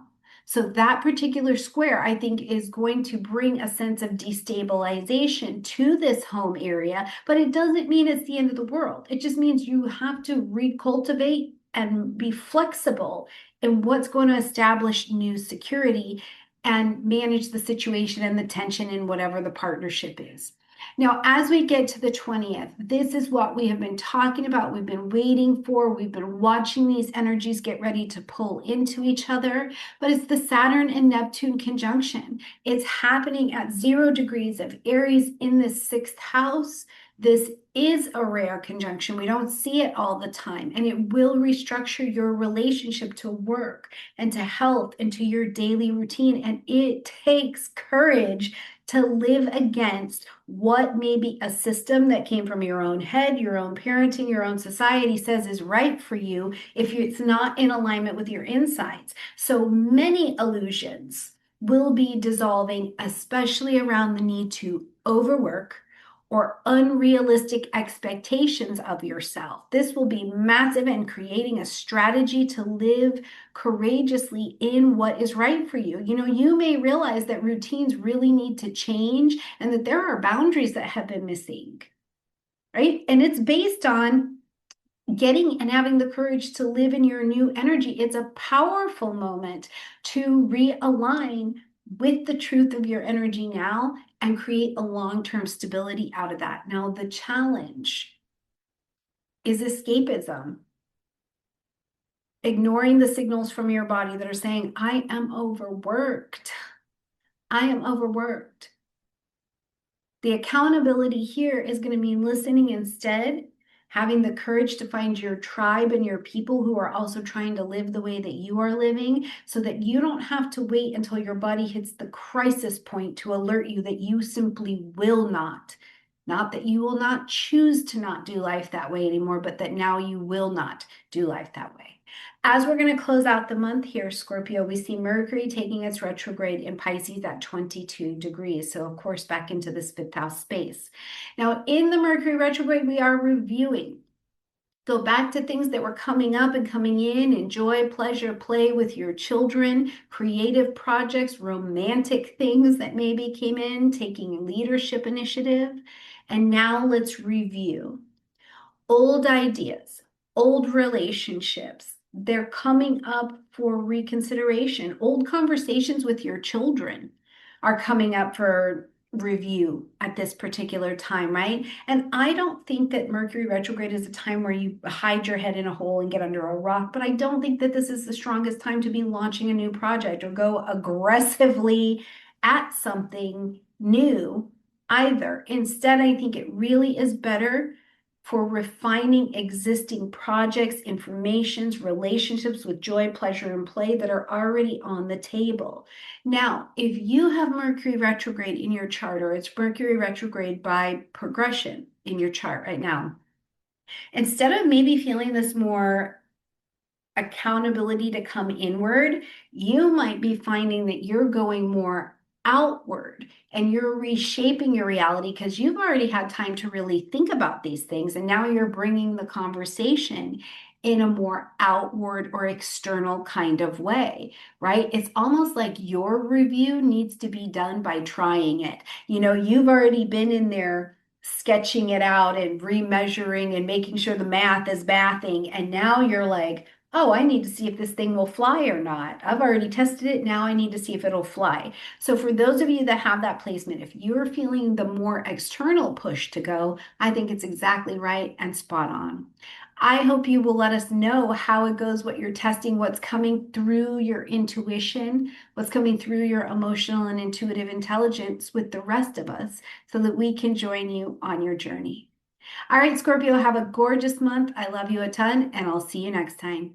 Hello, my beautiful Sagittarius friends, and welcome to your horoscope for February of 2026. For Sagittarius this month, it does have some beautiful expansion, but I also think that there are some interruptions that show up in the month that make it so you kind of have to circle back and learn to pace yourself in some of the uncertainty as you're moving towards resolving it. So let's jump in and talk about what's happening this month because with the Mercury retrograde and eclipse and the Saturn Neptune conjunction, you can see why there's a lot of energy pumping through our ever-changing systems. Right here at the beginning of the month on the 1st, we've got a full moon that's happening in fellow fire energy Leo. Now, this is going to be at 13 degrees of Leo and lighting up your ninth house space, publishing, marketing, broadcasting, expansion of your horizons, anything that takes you to expand your horizons, higher education, legal things, right? So there's a lot of expansion that's happening here. As you're experiencing the full moon, first and foremost, the full moon wants us to end, acknowledge, or adjust our path with something we've been growing for over a year. Now, I would love for you to take an opportunity at every full moon this year to remember to celebrate. You have grown something. You've changed here in some way, right? Your expansion, your opportunity to involve more people or a bigger worldview in your life, bigger perspective, you have grown it. Now we just need to pivot so that it keeps growing. So celebrate the work that you've done as well. Now, for some of you, this full moon is going to mean that you're finalizing those plans. You're finalizing those education plans. You're finalizing those travel plans. You're doing immigration paperwork. You're looking at collaborations. You're working with faith. There's a story to me here in the ninth house of over there, right? Like you've got connections or collaborations with people who are maybe farther than home from you. And I think a really good classic example of this may be now that, you have a sibling or something that's living far away, or maybe you've hired a VA and they're in another country, you're going to another country, something like that. You could be receiving news on something that confirms the direction, but it does involve something over there, which is outside of your current horizon. But there's a lot of opportunity here with this full moon as well around perspective. It helps you to see a bigger picture, what's meaningful and what's useful for you to continue to carry on the forward moving journey. On the 3rd, we see Uranus coming direct in the vibration of Taurus, some more still. We are kind of used to this energy, and I think that that's brilliant because at 27 degrees, this is telling us we have some level of mastery here. We have some level of mastery here. So as Uranus comes direct, this lights up your 6th house space, daily routines, health, employees, your responsibilities, the things in your daily routines that maybe felt stagnant or tight. Uranus has been wiggling those out. Your relationship with your health and your well-being, it's been wiggling that out. And things that have felt inefficient or maybe even unstable, particularly in late 2025, they start to move forward again now.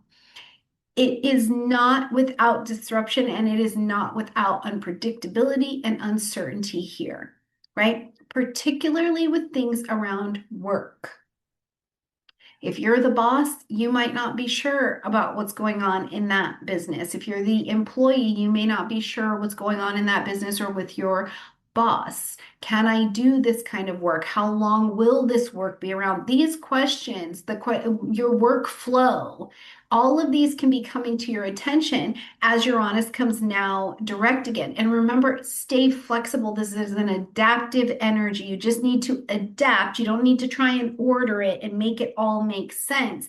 Just adapt to what's changing. Now, because this is also Uranian energy, I think we cannot miss the story of AI showing up in our lives. I mean, in a day-to-day work way, I had one of my assistants who is moving on and going to the next phase of her life, and we're wishing her super well. The other one is staying, who you guys may know, Rafaela, right? But with one VA going in a day-to-day work setting, we found out that we could hire her entire job, $30,000 worth of production can be done in an hour with an app, right? So this is a bigger story. And how do you regulate your system around that level of uncertainty? And also, who are you in connection and relationship with to be able to receive Taurus jobs, work, support, to help you adapt to these particular energies? So this may be a very big story for you, Sagittarius. As we get to the 6th, this 4th house area of your chart gets busy. You've already had the North Node going through your 4th house, but now we're going to invite Mercury into the vibration of Pisces. On the 10th, we'll bring Venus into the vibration of Pisces. And by the 18th, now we've got the Sun in the vibration of Pisces, all lighting up your 4th house: home, family, real estate, property. Now, Mercury here is not at its strength. It's considered to be in fall because Mercury wants the facts. Tell me the facts, tell me what it is so that I can get the details and make decisions. And Pisces is like, well, what do you mean what it is? What is it? Everything's everything. So things can get a little vague. So in a traditional sense, Mercury is not going to be using just the intellectual straightforwardness of its focused energy. Instead, this is where your soft skills really get their training, particularly in relationships in your home, right? Where do you have emotional, intuitive intelligence that you're going to be using around domestic situations? What kind of decisions are you making around home, family, real estate, property? It's a very busy time, I think, as Mercury is here for conversations around housing, renovation, construction, relocation as a whole. And sometimes, yet again, I think there is a story for me all month long with all of the signs about over there. So what is the over there-ness? Is this someone in another country? Are you coordinating logistics between two countries, two cities, some over there place? Let me know what that is in the comment section down below. Now, the communication can get emotional. Pisces can blur the boundaries of things, making it very easy to misunderstand intentions or what's going on. So I would be paying attention to that. But remember, at the end of the month, anything that comes up in this fourth house area will have the opportunity to review. Now, when we get to the 13th, we see Saturn moving out of this Piscean, this fellow mutable energy, and it's moving into fellow fire Aries. This is a big deal because we've got a planet coming to the Aries point. This is, I think, slightly less of a big deal because we have seen Saturn in Aries work at these early degrees. So you have some semblance of what this vibration is going to be because the string was plucked last year in 2025. Now, for you, this lights up the fifth house space, Sagittarius. So this is joy, pleasure, play, creativity, leadership, self-expression, things having to do with and around children all come up in this area as well. So this marks, I think, though, the official long-term beginning of the 2-year cycle, 2.5-year cycle you're going to work with Saturn here around taking responsibility over having these things in this area of your life. Maybe you're stepping up and you're having children. Your children are going to another level. You're taking a role around children a lot more serious in some way. You're taking the role of understanding you alone institute your joy, pleasure, play, right? So, and you don't have to suffer while you're doing it. Saturn as pure suffering is a very old mentality. Saturn just wants the discipline. It requires the maturity and the discipline. So for some of you too, this is an interesting concept as Saturn comes back here. If you're old enough for it, the focus on your relationships with your children or you as the child of course, your parents, you may be going back into this and looking at it more seriously, taking more accountability. There's more discipline that's coming here, literally like old conversations around things in your parenting story could be coming up, right? And it's asking for clarity instead of fantasy. Now, the challenge that can come up here is Saturn. It's rigidity. We get rigid. I'm going to hold to this old truth. There's no rewards to that. Saturn rewards commitment.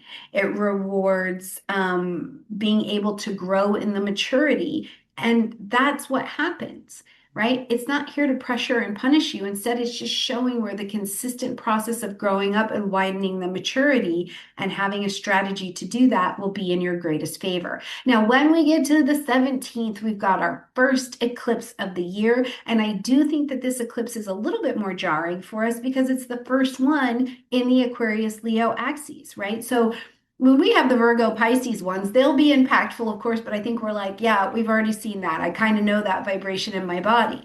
But now, Sagittarius, this is the first one that is happening in Aquarius for us. So this is going to be at 28 degrees, which is a degree of mastery of Aquarius, but there's also an urgency with it. And it's lighting up your third house space, squaring against Uranus and Taurus over in your sixth house. So there is some form of shift coming around how you communicate in your daily routine, contracts, travel, siblings, daily interactions. It's a reset. This is a new moon solar eclipse. How you communicate, how you manage logistics, how you learn, how you teach. You know, you're getting back on the ball in some way, but you're also taking this a lot more serious at this particular time. So conversations, negotiations, decisions might come up for you, and you're really having to like drive the bus on this. You know, you're having to go, wow, that the old way I might have engaged in this will not work. And you are seeing where you have to use a new model, an innovative model of negotiation, of planning your logistics and things like that. Now, the intensity, I think, is increased by the square to Uranus in Taurus. But it's again, these are at advanced degrees. So we do have some mastery here, but the pressure is the pressure of like your work schedule. You're feeling like the day-to-day living is too heavy or is too much, or the routine is out of whack, or you have these responsibilities and you're trying to have this liberation over here, but something is squishing your plans.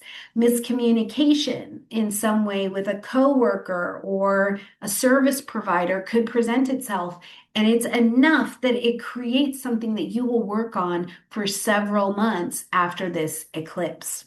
Now, when we get to the 20th, we've been working, we've been building into it. It's the Saturn and Neptune conjunction in Aries. And this is a big deal. And it is important. It's important to the world as well to us personally. As they come together here in Aries, of course, it lights up your fifth house space. And it is a rare conjunction. It is. So there is a shift. There is a dissolving of illusions that you have had, Sagittarius, around romance, joy, pleasure, play, creativity, responsibilities, children, being a child, staying in the childlike state, right? And what once I think felt really certain, particularly in the dynamics of a previous world or a previous worldview, there's a sobering realization here that maybe it's different than you thought. And one of the most powerful things I think will happen for us this year, Sagittarius, is that your relationship with having the courage to live the creative life that is in your best energetic alignment and is not burning you out will be something you're being asked to bring your courage to the table and step up into, because it does take courage to live against a system, a world, a set of ideas that have been long ingrained, right? So it's a powerful moment where passion and responsibility, I think, come together. Creative work becomes more of the focus, not because it's just an easy way to escape, but because this like work until I die conception of Saturn and suffer through it that maybe was even impressed upon you as a child, we begin to outgrow that. But it can be scary because it means that, you're not going to be moving the same way. Things are not going to be as fast while you're learning to step and live in this courage. As we're going to close out the month, Sagittarius, on the 26th, we see Mercury moving into the vibration of Pisces into retrograde. So it's already been there. Now it's taking its official retrograde at 22 degrees of Pisces. So home, family, real estate, property, this fourth house space, you will be in solid review here. Old relationships, old conversations with your mother, your parents, your home, your ancestry, they're all coming back up for review. Things related to your house, to your travel, to your living situation. I think that this stays true, February and March, honestly, because we'll continue to be in this conversation because Mercury does have to come back direct as well. I don't think that this is a time to force any kind of progress or clarity in this area, but instead to work backwards and get clarity on information you already know. If there's been any kind of misunderstanding, go ahead and correct that, right? Now, those of you that have Mercury retrograde in your chart or by progression right now, instead of feeling more internal drive to work on this and you're getting into those soft skills, the emotional and intuitive intelligence in this area, you may be actually trying your ideas that you've been thinking and feeling through on the inside more in an external way now, right? Like we've already gone out and tested the machine, but now we have to go back to the drawing board and make the adjustments to our calculations. You've already made all the calculations, and now you've got to go see if your machine will fly, if that example makes a little bit of sense. The accountability that I think is available during this retrograde is patience. Working on your patience, because the delays are absolutely going to be here, but what can come from the delays is perfectly refined. And if in your delays you get a no, it's not a denial, it's a that's not right for you. All right, my beautiful Sagittarius friends, I hope you will share your month with us in the comment section down below. I love you a ton, and I will see you in March. Hello, my absolutely brilliant and beautiful Capricorn friends, and welcome to your horoscope for February of 2026. For Capricorn this month, I think that the theme to me looks a lot like it's not a month of living and stocking up to things in excess. It is about you have everyone and everything that you need to be well equipped for everything that is unfolding this month. There's some financial realism that's going to come to the table, but certainly relations with your family and your home zone definitely take center stage. Now, we've got a Mercury retrograde, we've got Saturn moving into Aries, we've got an eclipse, and we've got the conjunction of Saturn and Neptune. So we have things to do this month. But let's jump in and see how the stories are faring for you, because some of these things may also be for you, Capricorn, actually, that it's not so new. It's that you're circling back and still practicing some things that are already on your table. So let's just jump in and take a look at this. Right at the beginning of the month on the 1st, we've got a full moon that is happening in Leo, and this lights up your 8th house space. Now, this is going to be happening at 13 degrees of Leo, so make sure you double check this on your chart, okay? The full moon is always going to ask us to end something, acknowledge something, or to make some kind of adjustment. And the adjustment is to you've been working on this area of your life for over a year. You've learned some things. Celebrate, celebrate, celebrate that you have built something. You have absolutely built and learned something here. But now you don't need everything to continue to come with you in order to continue to get to the goal that you've set out in this area. Now, the 8th house is what I call the intimacy and assets house, because they're so deeply connected. You know, there's shared resources here. We do sex, we do death, debt, taxes, investments, collaboration, emotional entanglements, trauma, astrology, right? We do all of that in the 8th house, but it's where there are two portions or two energies that are functioning together. And if this energy moves, it will definitely shift your energy as well. So at the full moon, something in a financial sense is likely coming to a culmination or to a turning point. You're going to need to pivot or course correct or make some kind of adjustment here. Now, often this involves some kind of shared money or some kind of shared resource, and it's not just yours. So whatever you have been building in this 8th house area, whether it's trust, intimacy, more vulnerability, if you've had things going on with debts or loans, this is going to be where there's some turning point information. Now, for some of you, I think that you are going to be working on and confronting expenses. I will tell you, Capricorn, I think that the first portion of the month, particularly until we get past the 20th, is more expensive this month, and you have the tools that you need to handle it, but I do think it's more of an expensive month. So you might be handling expenses tied to your family, tied to some other resource, tied to how much responsibility you've been carrying for something, and that kind of debt you're also going to need to pay off and secure. Some of you, I'm really excited. You're going to pay off that loan. You're going to make that final payment. You're going to make that karmic break so that the debt is not there anymore. Either way, there's a lot of honesty coming up around what's happening with the resources. And this moon, I think, is bringing in a fair amount of movement as well. Now, when we get to the 3rd, we see that Uranus is coming direct, some more still again, in the vibration of Taurus, fellow earth energy. Now, this is at 27 degrees of Taurus, lighting up your 5th house space, Capricorn. So first of all, again, we want to look at that we've already been to this degree point. We've already done this. You know this already, right? You have mastery at 27 degrees. What Uranus is coming back to ask you to relook at, there you do have some mastery here.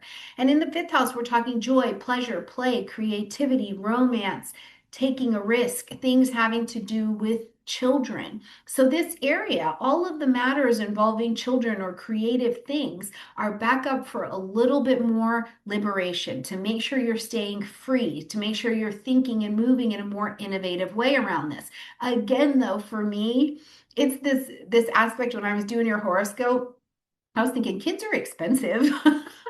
right? This fifth house area, and then having this extra expense that I think may be coming up for you in the beginning portion of the month, or you're making some kind of decision around children or even education, or some kind of decision that you want to prioritize joy, pleasure, play, but it will take an investment as well. And the financial situation, because of that, can look a lot less predictable because maybe you're going to prioritize joy in your life, but you've never really thought about how much it costs to learn that language, invest in that sewing class, get that teaching certificate, right? Like, so there's just some unexpectedness about it. I do think that finances calm down by the time we get to the end of the month, or at least steady out. But right now, make room to stay flexible as to stay adaptable. Don't be surprised if that kid who was hell bound on going to medical school comes to you and says, I don't want to do that anymore. I want to be a realtor. I don't want to do that anymore. I want to fill in the blank something else.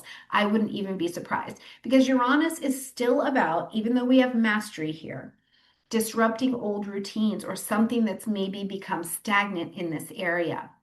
When we get to the 6th, we've got now your third house getting very busy. We've got Mercury on the 6th moving into Pisces. On the 10th, we'll have Venus moving into Pisces. And by the time we get to the 18th, we'll have the Sun now moving into Pisces as well. And the North Node is still traveling here at this point as well. So your third house, Capricorn, of communication, contracts, negotiations, short distance travel, writing, learning, a little bit of teaching, maybe. I love to put websites in the third house instead of the ninth house. Your conversations or your relationships with siblings. This is where things are becoming a lot more active. Now, Mercury in Pisces is in fall. This is not Mercury's strongest position because Mercury wants the facts. It wants the facts and the details. Tell me what it is. And Pisces is like, well, what do you mean what it is? It is everything. Everything's everything. So it becomes a bit vague. So pure, focused, intellectual reasoning is not really what's available when Mercury's in this position. Instead, the activity becomes more about emotional intelligence and intuitive intelligence. Conversations that you're having, planning that you're doing, it's going to take more coordination. You're having to read the vibe of the room a little bit more. You know, the other thing it makes me think of is that Venus isn't attracting in energy.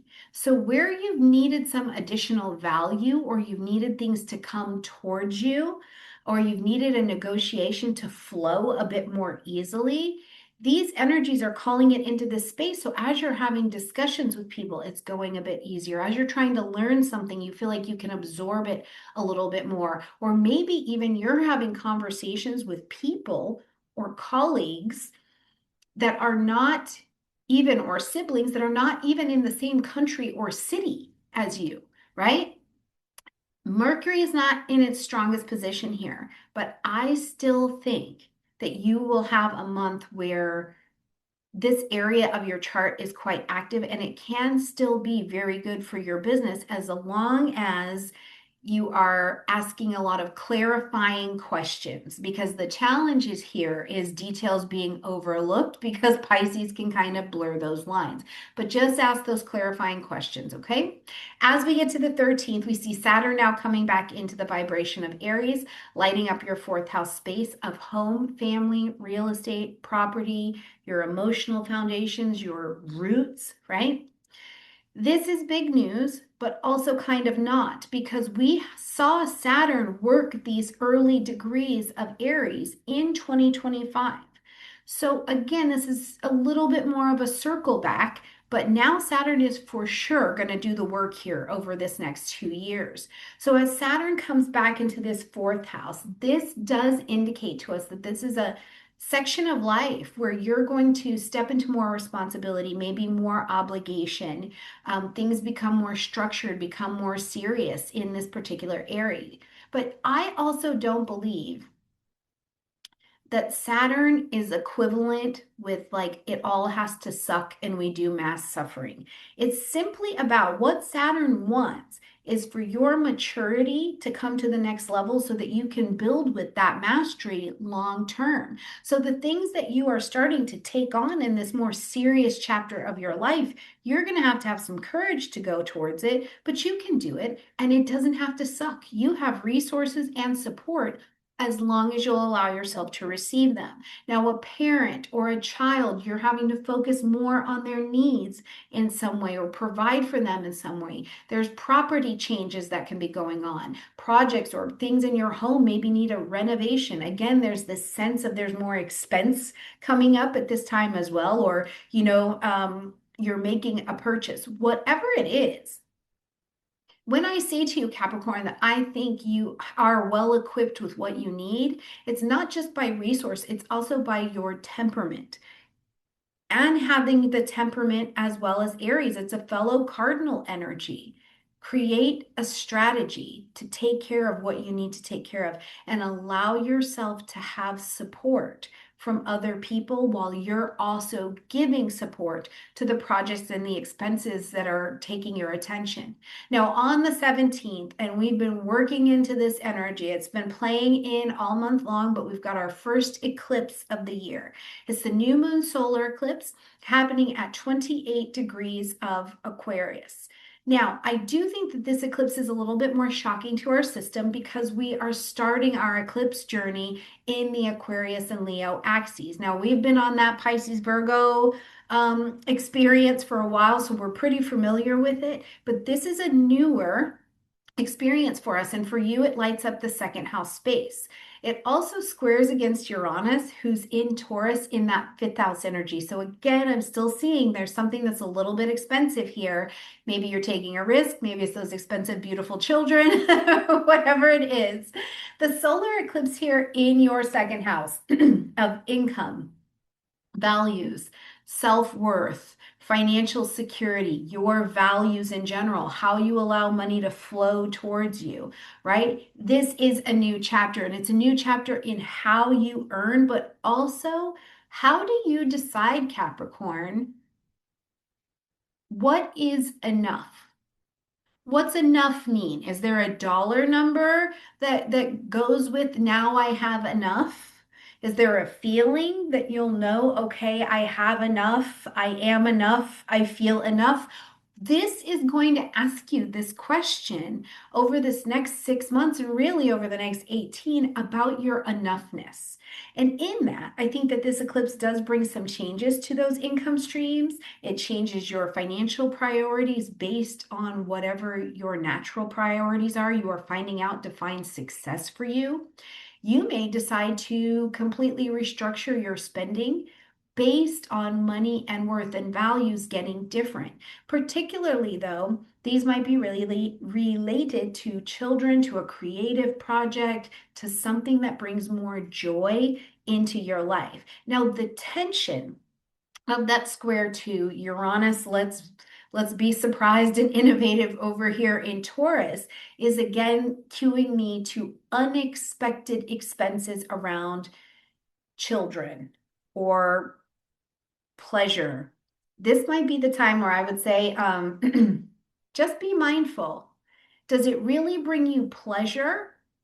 And so it is an investment, or is it a distraction to try and make you feel better? And that kind of disruption is going to jack up your long-term financial plans. Those would be the questions I would ask you to look at as you experience the eclipse energy. On the 18th, the sun gets into that Pisces energy, bringing light, heat, life, and vitality. Now you're more motivated for the planning, the communication, the coordinating things, the things having to do with your neighbors, your siblings, studying something. Maybe you're even finalizing plans, which I would do to the best of your ability before we hit this Mercury going retrograde.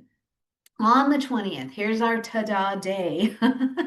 We've got Saturn and Neptune coming together in their conjunction in Aries in your fourth house. And this is a big deal.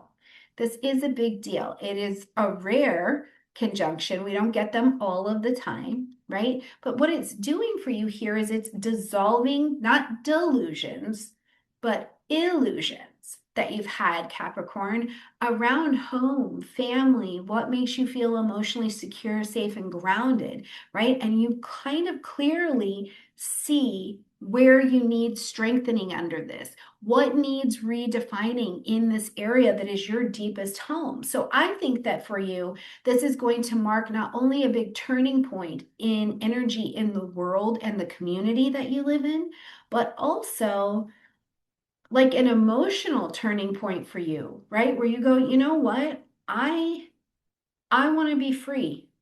I want to cut away the bullshit and the poison in my life.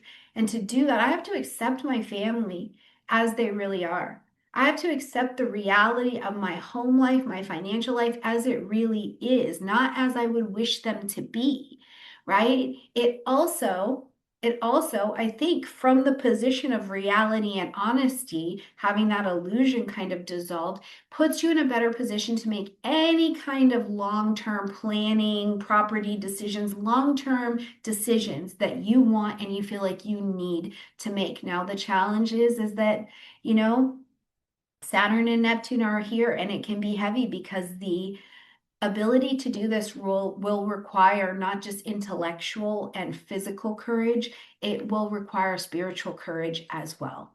Now, Capricorn, as we are going to close out this month that you are more than capable of making it through, on the 26th, we're going to see that Mercury steps into that retrograde in Pisces at 22 degrees. Of course, this is retrograding through everything we have seen and experienced through this third house for you.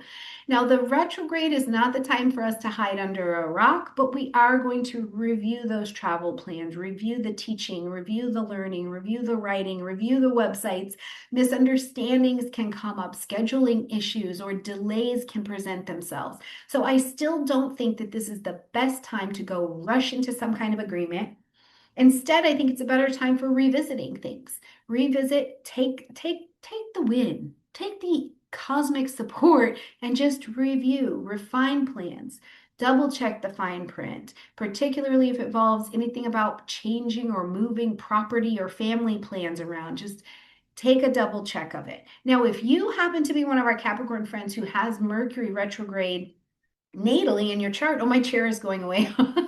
If you have Mercury retrograde natally in your chart or retrograde by progression, instead of feeling like maybe you're running back in for a review, it's almost like you're running out. Your Mercury retrograde will be expended in a more external way. And the example I like is, the rest of us have been out here with our flying machine, right? And now, as we Mercury retrograde, we're going to go back in and go back to the drawing board and grab our pins and go, okay, we need to redo the math on that, and we're going to double check our drawing. You have done the drawing, checked it twice, all of the good things, and now you need to go see if your flying machine will actually fly. You're testing it in an external way as opposed to needing to come back into the drawing board. I hope that paints kind of a cool picture for you to work with. All right, Capricorn, plenty going on this month. Again, you are capable and you have the tools that you need if you will stop for a minute, allow support while you're giving support. And remember, you are a resourceful earth sign. All right, Capricorns, have a great month. Let me know how it goes in the comment section down below. I love you, and I'll see you in March. Hello, my absolutely beautiful Aquarius friends, and welcome to your horoscope for February of 2026. And happy birthday to the Aquarian friends that are on this side of the cusp. I hope that the birthday season is treating you right. I hope you are treating you right so that the birthday season can treat you right. And February is this brilliant time where you're at the beginning of your solar year. You're at a fresh start point. So, as we're looking at where you've got some opportunity, it's a busy month around your birthday this time. We've got a Mercury retrograde. We've got the first eclipse that's happening, and it's happening in your sign. You're getting ready to get very busy as 2026 keeps going. We've got the Saturn Neptune conjunction coming into your sign. So there is a lot of energy. And I think that there's a real chance for you to reclaim some different kind of confidence that you've been moving with. And it's not about rushing. I want to say that I don't think that this birthday season is about rushing. for you. So you are meant to stand quite firm and quite confident in what you've got going on. So let's see how the energies support that and how you can work with them. Right here at the beginning of the month is still birthday time, so let's just celebrate that. But also, we've got the full moon happening in Leo at 13 degrees. So this, of course, is going to light up that seventh house because this sits in opposition for you, right? So this full moon is going to ask us to end something, acknowledge something, or to make an adjustment. That's what full moons are always asking us to adjust from. But you have already been working on this area of your life for over a year. So in your house of conscious chosen one-on-one relationships, right? You know who these people are that you are in contact and engagement with because you've chosen to build a life with them in some way, whether that's professional, whether they are playing the part of the enemy, whether they are your lover, whatever it is, contracts, clients, significant mentors, they all fall into the seventh house. So a relationship matter is coming to a turning point at this particular lunation, right? You are having to look at what's the clarity around who I truly want to work with, who's really working with me, who's working against me, who I'm actually working against, right? This developmental tension of being in opposition is really about making you look at where there's too much tug and pull on one side or the other. And this developmental tension and seeing the imbalance is going to help you see where you've got to you can't ignore it anymore. You cannot ignore anymore that there is an imbalance in something in the relationship dynamics. So the opportunity here, whenever we have opposition in the first place, is to try and inch those two towards the center and integrate them. In relationships, I think one of the most important things that we learn in the seventh house is where we need to set boundaries so that we can still be a we and it is interdependent instead of a enmeshment and codependence, right? And you commit to more respectfully being in a partnership that is mutually beneficial. So this full moon will likely be bringing up those stories for you to work on. And again, it's about standing firm, standing tall. When we get to the third, we're going to see that Uranus, one of your ruling planets, is now coming direct. Again, some more still in Taurus. We've already seen this, right? It's at 27 degrees of Taurus. So we've already been past this degree point and now we're coming back to it. So there is some level of mastery with this energy as well. Taurus is fixed just like you are. This is your ruling planet. So I think there's also some level of comfort, although fixed signs don't really like to be jostled. And Uranus has been jostling this area of your fourth house, home, family, real estate, property, your foundations, your roots, Aquarius. These things have probably, in the Aquarian vibration, really shifted how you show up in your home and family dynamic. You know, whether it's that you walked out of a situation in your life and that kind of left a hole, and now the family dynamic is needing to fill it and kind of reorganize itself, or there is an unsettling around property or something in the home zone. Maybe some of you are going to, with Uranus coming back direct now, you're going to finally make that big move, right? But the other thing to think about with Uranus coming direct here is that while there can be all of these unexpected developments in terms of real estate, family dynamics, what shifts forward will also create a release of energy and will also create freedom. So this area, even during the retrograde, might have still been stagnant. And as Uranus pushes forward and gets ready to get into Gemini, stay flexible, stay adaptable, because this area is actually looking for more freedom. On the 6th, we're going to start to see that your second house gets really busy. First of all, we've got the North Node that's finishing its travel over there. But on the 6th, we'll have Mercury come into Pisces. On the 10th, we'll have Venus move into Pisces. And then on the 18th, it's not birthday time anymore. And we'll see that the Sun moves into Pisces as well. Now, the second house is all about income, finances, values, the things that you value, your self-worth, how you allow money and resources to flow towards you. This all comes through that second house vein. With Mercury moving into the vibration of Pisces, we are not going to have access to just pure, unfiltered intellect, right? Of the mind, of the mental variety, because Mercury wants all the details and the facts But Pisces is like, well, they're all facts. They're all, right? It's very vague. So instead, we move into the position this month where, yes, money matters, money conversations, money management becomes practical, but it also needs to be done out of emotional intelligence and intuitive intelligence as well.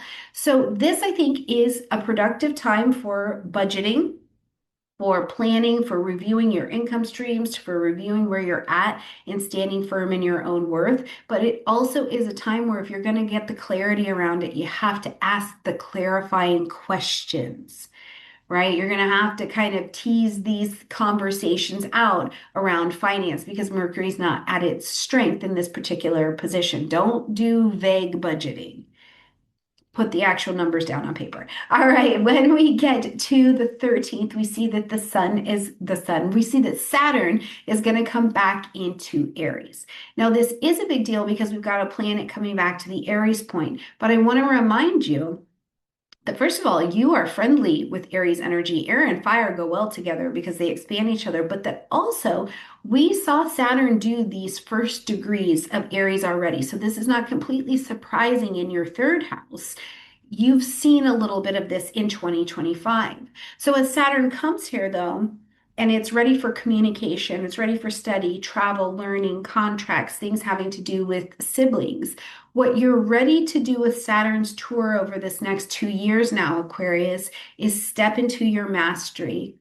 Step into more complex conversations and discussions. You're doing paperwork, you're doing coordination, you're writing those books, you're really owning and growing into your maturity and your mastery. Now, for some of you as well, the thought I had since Saturn has been doing that dance between Pisces and Aries here is that for some of you, it may be that like a family member, Aquarius, is actually taking care of your business or your belongings or something around that. There's a heavy family involvement here, and they're needing to make the preparations or do the discussions.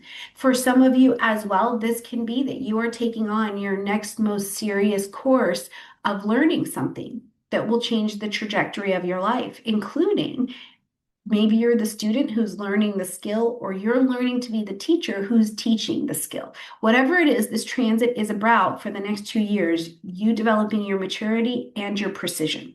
As we get to the 17th, now we've been working into this eclipse. The energy's been with us all month. It is in your sign at 28 degrees of Aquarius. Okay, so it's lighting up your first house space, sitting in square to Uranus, who's in Taurus, over in your first house. So again, Aquarius, lots of family theme, and you having to step up into that. This eclipse, being at 28 degrees of Aquarius, is saying we're working on an area, we're beginning with some level of mastery already, or we're beginning something quite urgently, right? And so this is a personal reset for you to be planting your seeds of intention. It's a new chapter of that identity, of that confidence that you're walking and living and moving and having your being with. It's a new direction that you feel more confidently going in the direction of. But essentially, it's going to be how you show up in the world. Now, this tension between Uranus being in Taurus in the fourth house is that the tensions between who you are becoming and what feels emotionally and neurologically safe. Right? So this will still be a place, Aquarius, where you're looking at, yes, you can have the life that you want, but can your nervous system, are you prepared and able to receive when it comes to, if you're saying, I want partnership in my life, when that partner starts pouring and giving into you, are you actually going to be able to receive it? Can your body even handle it? So this may be a place where you're seeing that tension show up. It can also be that there are sudden changes in the home, in the family, in the property that need your attention in order to move forward. But all of this is quite navigatable, right? Growth and security are not going to come through certainty. And you're learning to stand in that and to help yourself and help others navigate that. When we get to the 20th, the Saturn Neptune conjunction is here. It's at 0 degrees of Aries. This is back for you, Aquarius, in this third house space of your voice, your communication. It's at 0 degrees of Aries. And this is a big deal. It is a big transit. It's a rare conjunction for us. We don't just have it every couple of years, you know? But one of the things that it's really doing, Aquarius, is dissolving for you some confusion or illusion around communication, around decision making, around any kind of indecision that you've had. The illusion is kind of fading, and you're trusting yourself to say it. Say what you need to say. Be clear. Be decisive. Aries is decisive. It's going to cut through the bullshit and go say and do what it needs to do, right? So you may be realizing at this time, at this conjunction, there is a conversation that needs to happen. And I have to not be in the distractions. There is a decision that I need to take on the courage, Aries, to move forward. There's a legal contract, there's a legal situation I need to handle, there's a dialogue, right? It gets you're going to be getting communicative in the most way. Now, the challenge here that shows up is avoidance. It's avoidance. I don't want to do it. I don't want to say that. That's uncomfortable. I'm not sure if I'm allowed to say that, right? So the avoidance and the indecision. Remember, Aries cuts through and goes directly at what it is trying to achieve. As we're going to close out this month, on the 26th, we're going to see that Mercury moves retrograde in the vibration of Pisces starting at 22 degrees. So, of course, this is in that second house space. Now, all of that energy that was piped into your chart through the beginning of the month, now you're getting an opportunity to review. So, you're reviewing some kind of financial decision, you're reviewing that budget. You may find that finances or processes or payments are delayed at this time for some reason, right? Mercury is slowing things down. Maybe there's a revision. You know what I mean? And it's always like this, where you're quick to pay for something and to get that money back can take forever. I would make some space for that during the Mercury retrograde, but it's all about the revision. It's not about hiding. It's just we need to redefine what's happening here. If you happen to be one of our Aquarians that has Mercury retrograde natally in your chart, or if by progression your Mercury has popped into a retrograde stationing, you may actually be experiencing this more in an external way than in such an internal way. And the example I've been using is, you know, for the rest of us, we've been out here with our flying cars and whatever else we've designed. And as Mercury goes retrograde, we have to go back in, go back to the drawing board and perfect any of the things we found out that hinder our device from working, right? You've already been at the drawing board, you've done all the math, you made sure the angles are all right, and now in order to successfully use this retrograde, you have to actually take your flying machine out and make sure that it can fly. So we're coming to the paper, you're coming to the sky. So we're kind of swapping positions. So think about it like that. If you're experiencing this retrograde and you're like, I don't feel like going in at all, that's okay. Enjoy the larger outflow of energy as it's coming your direction. Now, one other thing that just continued to come up for me, Aquarius, before we end this forecast, is that I think that you have good health and good energy this month, but one of the things that was coming up is before the sun actually makes its move out of your sign, if you have any last minute debts, payments, paying a little bit extra on something that you needed to do, I would go ahead and do that, because as it's like you want to clear the way forward, because as the sun gets into Pisces, 18th, 19th, gets ready to move to the retrograde, you want to make sure that this space is open and ready to receive any kind of abundance that's actually trying to make its way back to you, okay? All right, my beautiful Aquarians, I hope you'll share the month with us. Let us know how it goes in the comment section down below. I love you a ton, and I will see you in March. Hello, my absolutely brilliant and beautiful Pisces friends, and welcome to your horoscope for February of 2026. And first of all, happy birthday, Pisces. It's birthday time, it's birthday season. This is the beginning of your new solar annual year. What an amazing time. In addition to that, I have to say, Pisces, this month, I think that there is a call for you at birthday time for a lot of flexibility, some discretion, and some discernment. And I'm going to talk to you about that. I don't think that this is like the easiest birthday rolling in, but there is workable energy. So I want to say that right up front. And I am going to be giving you the ultimate positives to go along with this as well, because this season is offering just a little bit more need for you to really stand in some different kind of power. Let's jump in and talk about it. Right at the beginning of the month, while we're still in Aquarius season on the 1st, we've got a full moon that's happening in Leo, Pisces, and this is lighting up your sixth house space at 13 degrees of Leo. So the sixth house is about your health, your wellness, including mental health and wellness. I put that in there as well. Your daily routines, responsibilities. If you are a freelance person, it's going to be projects or contracts that you've taken on. If you're an employee, it's your coworkers, things like that, okay? It's the daily structure of your life. Something seems to be peaking at this time because it's the full moon. All of the lights are on. We can see everything that's going on, and you're being asked to end something, acknowledge something, or to make an adjustment. So something has a peak around your daily routine, whether this is a workload, something you've been obligated to, realizing how much you've been giving instead of actually receiving. These could be concepts that are definitely coming up for you. But I also think that what becomes clear here, Pisces, is in some way where the adjustment needs to be made. Because in a daily routine arrangement, whether it is a habit or an expectation, it's not sustainable anymore. So this is where you have a moment of clarity under this lunation or in the next few weeks as the lunation's energy is playing out. And it either feels like, okay, I'm going to make this adjustment or I'm hitting a position of burnout, right? And this will really come, I think, for you, Pisces, through the body.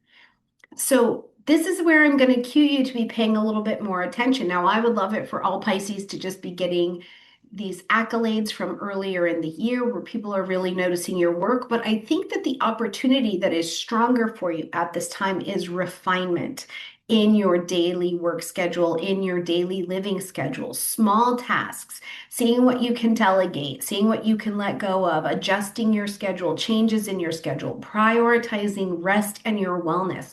This, I think, becomes critically important at this time, but it will significantly improve your way of life as well, Pisces, right? And this full moon, more than being like a punishment, I think is a helper to course correct this. It's a corrector to say you don't need to push harder. We just need to make these small adjustments. So really leaning in, trusting your body, particularly your body and its signals that is giving to you. So if you've got body signals, listen to what's going off there, because your well-being, when it's protected and rested well, you're going to have a lot more clarity and discernment to be able to use that energy. As we get to the 3rd, we're going to see that Uranus is coming direct some more in the vibration of Taurus. And Uranus has been working through Taurus for several years now. It's coming direct at 27 degrees of Taurus. We've already passed this mark, right? So this is telling us there's some urgency, there's some mastery to Uranus coming direct here. Now, for you, the work has been in the 3rd house space. It's been about communication. It's about communication, about listening, about contracts, about speaking something that you are teaching or maybe something that you're learning, speaking with siblings, negotiations, selling. All of these things can come from the 3rd house space. So if there are conversations, negotiations, deals, any kind of communication that felt like it kind of got stalled there, particularly in 2025, Pisces, I think as Uranus comes direct, now you can start to see that energy not be stagnant anymore and begin to move forward. But it's not necessarily in a predictable way. This is where I say I think you have to have discernment and stay flexible. Because if you're working with partners, colleagues in some kind of collaboration, you're doing affiliate marketing, you're doing any of these things that have collaboration tied to it, you're not the only one driving the bus, right? So the changes in what and how things need to be communicated may be here. Now, something else that occurs to me in this particular day and age that we're in is that your collaborations or the information you're waiting on may be coming from another city. It may be coming from another country. It's like something over there is what's got you stalled, delayed, or waiting to move forward. So expect changes in terms, conditions, relationships as you have been in communication with them. So the opportunity here is adaptability. Whenever Uranus gets in the game, the skill to learn is flexibility and adaptability, because Uranus is going to bring the truth to the light. It's going to get things moving, get them shaken up, but you've got to be open to new strategies that allow the freedom that you're wanting to have. And this will be really big when we're talking about your mindset as well. If you're experiencing any kind of burnout, or you're experiencing pivoting and going down a road you've never been down before, it means you don't have the full roadmap of how to do everything. So staying open-minded is going to be really helpful for you. Now, as we get to the 6th, we're going to see that your sign, your first house, gets really busy. The North Node has already been traveling and going through there. We've had Saturn and Neptune back and in, back and out of there. Saturn's still there at this particular time. So we're going to add a little bit more energy. On the 6th, we see Mercury moving into Pisces. On the 10th, we will see Venus moving into Pisces. And then, of course, on the 18th, we'll welcome the Sun into Pisces for birthday time. Now, as the first house gets highly activated, first of all, we want to remember that Mercury in Pisces is considered to be in fall. It's not Mercury's strongest position, right? Because it doesn't just get factual information. Instead, it's a place where we're going to lean more into the intuitive and emotional intelligence. And that is a really beautiful thing. But also, Pisces, what you're saying with your mouth, what you're saying with your eyes, what you're saying with your hands, what you're saying with your fashion, what you're saying with your vibration and how you stand in your core and settle into your hips. The world can see you. You are absolutely on display. This is the center of attention kind of energy, and your voice carries depth and it carries weight and it carries influence. So people are paying high attention to how you represent and present yourself. So with all of these energies coming in, and certainly Venus helping to attract more attention into you, make you very palatable, make you very charming to people around you, there's a magnetism. I think that Mercury here is actually giving you the space to stand up and be in some kind of advocacy position, whether it's for yourself, whether it's for something in a professional space. There is just your voice has massive impact this month. So I hope that you use it very well. Now, consider this. A challenge of Mercury and Pisces can be oversharing, right? It can be oversharing. Don't overshare. Protect your privacy, protect your peace, be discerning, use your discretion, and stay open-minded, okay? As we get to the 13th, now Saturn is going to be done moving through Pisces and officially take the journey for the next couple years through Aries. So first of all, congratulations. You made it through that transit. There was a lot of growing. There was a lot of maturing and coming to the next level of mastery in your life. So congratulations. That's a good thing. It's an amazing thing to see yourself be able to move and grow under the weight of Saturn. It doesn't mean suffering and it's all terrible, but there is weight that comes with maturing, right? Now, Saturn coming back into Aries is a big deal because we have a planet coming to the Aries point, but also Pisces, we have seen Saturn work these first few degrees of Aries already. So I don't think it's a total shock to you in your second house, the way your money is changing, right? Likely as Saturn came into Aries in 2025, I hoped it popped you into position where you started having more stability in your money, or you at least your mental was going, okay, I need a strategy around my money in some way. So we're going to begin this 2.5 year cycle with Saturn in Aries now around your income, your self-worth, your financing, your budgeting, how you allow money and resources to flow towards you. But this is about long-term financial and value restructuring in your life. It's where your discipline and your stability and your strategy are all coming together, because Aries is about that strategy. And let me tell you what, Saturn wants long term. So if you're feeling a little bit more called at this time, Pisces, to redefine your budget, redefine your financial priorities, if your money has changed, if you're looking at how can I make this sustainable without also burning myself out, this would be the time that Saturn is really on your side for that long-term planning and investing, and you'll continue to grow into that as we're traveling through the year. Now, as we get to the 17th, we've got our eclipse, and this one is not in your sign. Don't worry, we've got another one coming for you. Okay, this is the new moon solar eclipse happening at 28 degrees of Aquarius. So just one house back, lighting up your private space, right? It's also in a square to Uranus, who's over in Taurus. But as this eclipse is lighting up this 12th house space, again, it's a space that's bringing things from behind the scenes.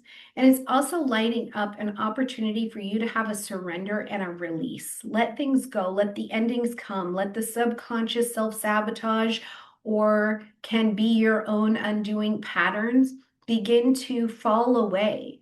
Secrets, let them fall away. We're only as sick as our secrets, right? Your arts, your craft, your relationship with the spiritual realm, your spiritual fitness, these all are getting a fresh new chapter here. And some of it you may find that, it's quiet. This is not necessarily a loud portion of your chart. So it might be more quiet that you're feeling these revelations begin to unfold. You're becoming more aware quietly of where you're holding that quiet, hidden tension in your body, in your hips, in your story, where you've had unspoken fears that now are maybe getting words that you can put to them. You're hearing in group spaces, even maybe you're hearing on ChatGPT, right? You're hearing that other people have this fear as well, and it's almost helping you come up and out, and it's pivoting how you've previously seen a situation. So the eclipse here, although it is a new moon eclipse, I think that it has the possibility to also bring some nice release to you in order to let you have the reflection and let some things come to a close. The tension between the square with Uranus over in Taurus in that third house is, first of all, sudden, unexpected, or different kind of news or conversation coming to your table, but also speaking, saying, or doing something really impulsively, and it's not actually in alignment with your inner equilibrium, and then it throws you off, almost as if an old behavior or an old response just comes up and out of you before the new, better you, the new, more evolved you, right, is able to catch it. And I just want to say this, that first of all, my experience is as I'm learning and growing and standing more in my confidence, and I'm being put into positions where I have to practice this discernment, discretion, and flexibility. Sometimes what happens for me, Pisces, is an old situation presents itself and I go all the way in and I have just run right into the wall. Like I was like, what practice? Where was I practicing, right? And then the same situation comes and I have practiced a little bit more and I get maybe halfway in and I'm like, okay, all right, I still got something to work on here, but this was way better than just crashing into the wall, right? And then with more practice, that situation presents itself, I see it coming, and I'm able to have a different response. It's like lifting a spiritual, emotional muscle, and the fitness is just getting stronger. I think that this lunation brings that to you as well, right? Things need expression, but they need to come from a place that's in an alignment, not just from a response. As we get to the 18th, happy birthday, Pisces. I'm sending you so much love into your birthday time. You're having birthday this year in a world that is massively changing, but you have your vitality and your center to come through, and you know who you are, right? You know who you are. That's why I love doing astrology with you, because you know who you are and you know how to embody that. When we get to the 20th now, we've got the Saturn and Neptune conjunction here at 0 degrees of Aries. This again is going to light up and bring more attention to this second house space for you. Now, this is a big deal. This is a rare conjunction. We're not having it every 2 years, right? So it does offer an opportunity to have a pretty profound shift in your financial life, in your value life, in your self-worth landscape. But first, it's going to strip and dissolve some illusions that you've had around the stories of money, of worth and value. And the nice part is there's some clarity that can emerge from that, which will allow you, I think, to make some different decisions, to see your long-term financial life differently. One of the biggest things I think it will do for all people that are experiencing this particular conjunction in the second house is going to offer you an opportunity to see old stories that people told you about money, wealth. What are the financial stories that have been told to you that you're finding don't actually make sense to you and in the world that you're in now, right? Like they're dissolving in that way.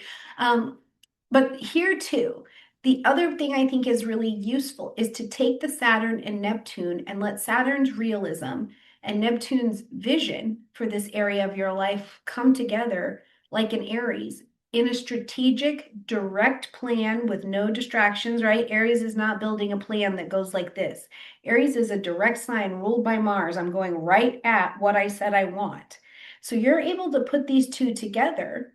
And while it might not be perfect, while you might be learning to become the person you need to be to straighten out or to have this area of your life be what you want, the process is unfolding over these next years of your becoming and putting this practice in place. And I think that February offers you the early signs of how the practice of bringing those behaviors into your life shows up. Some will be new income streams. For some people, you'll get on that debt repayment plan. Some of you will just have a clearer sense of a financial direction that you would like to go into. Now, Pisces, this does have a holdup. It does. Every transit has a spectrum, right? And the challenge can be here escapism or avoidance. Like you just don't want to deal with it. You don't want to do it. You don't want to dream bigger. You don't want to build it slowly. You need it to happen right now, even if your behaviors are not developed around this area. And that can cause some challenge. So the accountability here will be to stay grounded. The universe is actually on your side. As we're closing out this month, we've got Mercury going retrograde at 22 degrees of Pisces, so right here in your first house. So looking back at all the things that we brought in at the beginning of the month, moving through, looking back over what that North Node in Pisces has taught you about trusting yourself, trusting the destiny that you are here to unfold, that it's not always going to look perfect. You can just trust the process and trust your intuition and emotional intelligence to guide you there. So Mercury retrograde is going to be a time for us to slow down, reassess the decisions we made, redefine, refine, re-edit, do a personal review of the Pisces plan for the year. I don't think you go hide under rocks or anything like that when Mercury goes retrograde, but I also don't think it's the best time to just launch something new out or have a major launch of something, right? I don't think that the energy is as strong. Instead, refine your messaging, reconsider how you want to dress, reconsider how you're presenting yourself. Now, if you happen to be one of our Pisces crew that natally has Mercury retrograde in your chart, or it's gone retrograde by progression, while the rest of us are running in for a review, you may find yourself running out and needing to do the review. And here's the example I've been using is like for the rest of us, we've been out in the external world, trying our flying machine. We're like, okay, it flies, it works. I think this is really cool. We will be coming more internally. We're going back to the lab with the pen and the pad. We're redoing the math. We're redoing the angles to make sure that our flying machine will get and stay off the ground, right? You have already been over here doing all the math calculations, drawing the pretty pictures, picking out all of the things. You've got to go out now and see if your flying machine will fly, right? So we're back at the drawing board, you're in the sky. And don't worry, when Mercury retrograde's over, we'll switch spots. So think about it that way as you're traveling, particularly at the end of the month and into March, you may be having a more external expression of this Mercury retrograde. All right, my beautiful Pisces friends, I love you a ton. Please share your February with us. Share with us what you're doing for your birthday. How does this birthday feel different than any other birthday you've had before? I love you a ton, and I'll see you in March.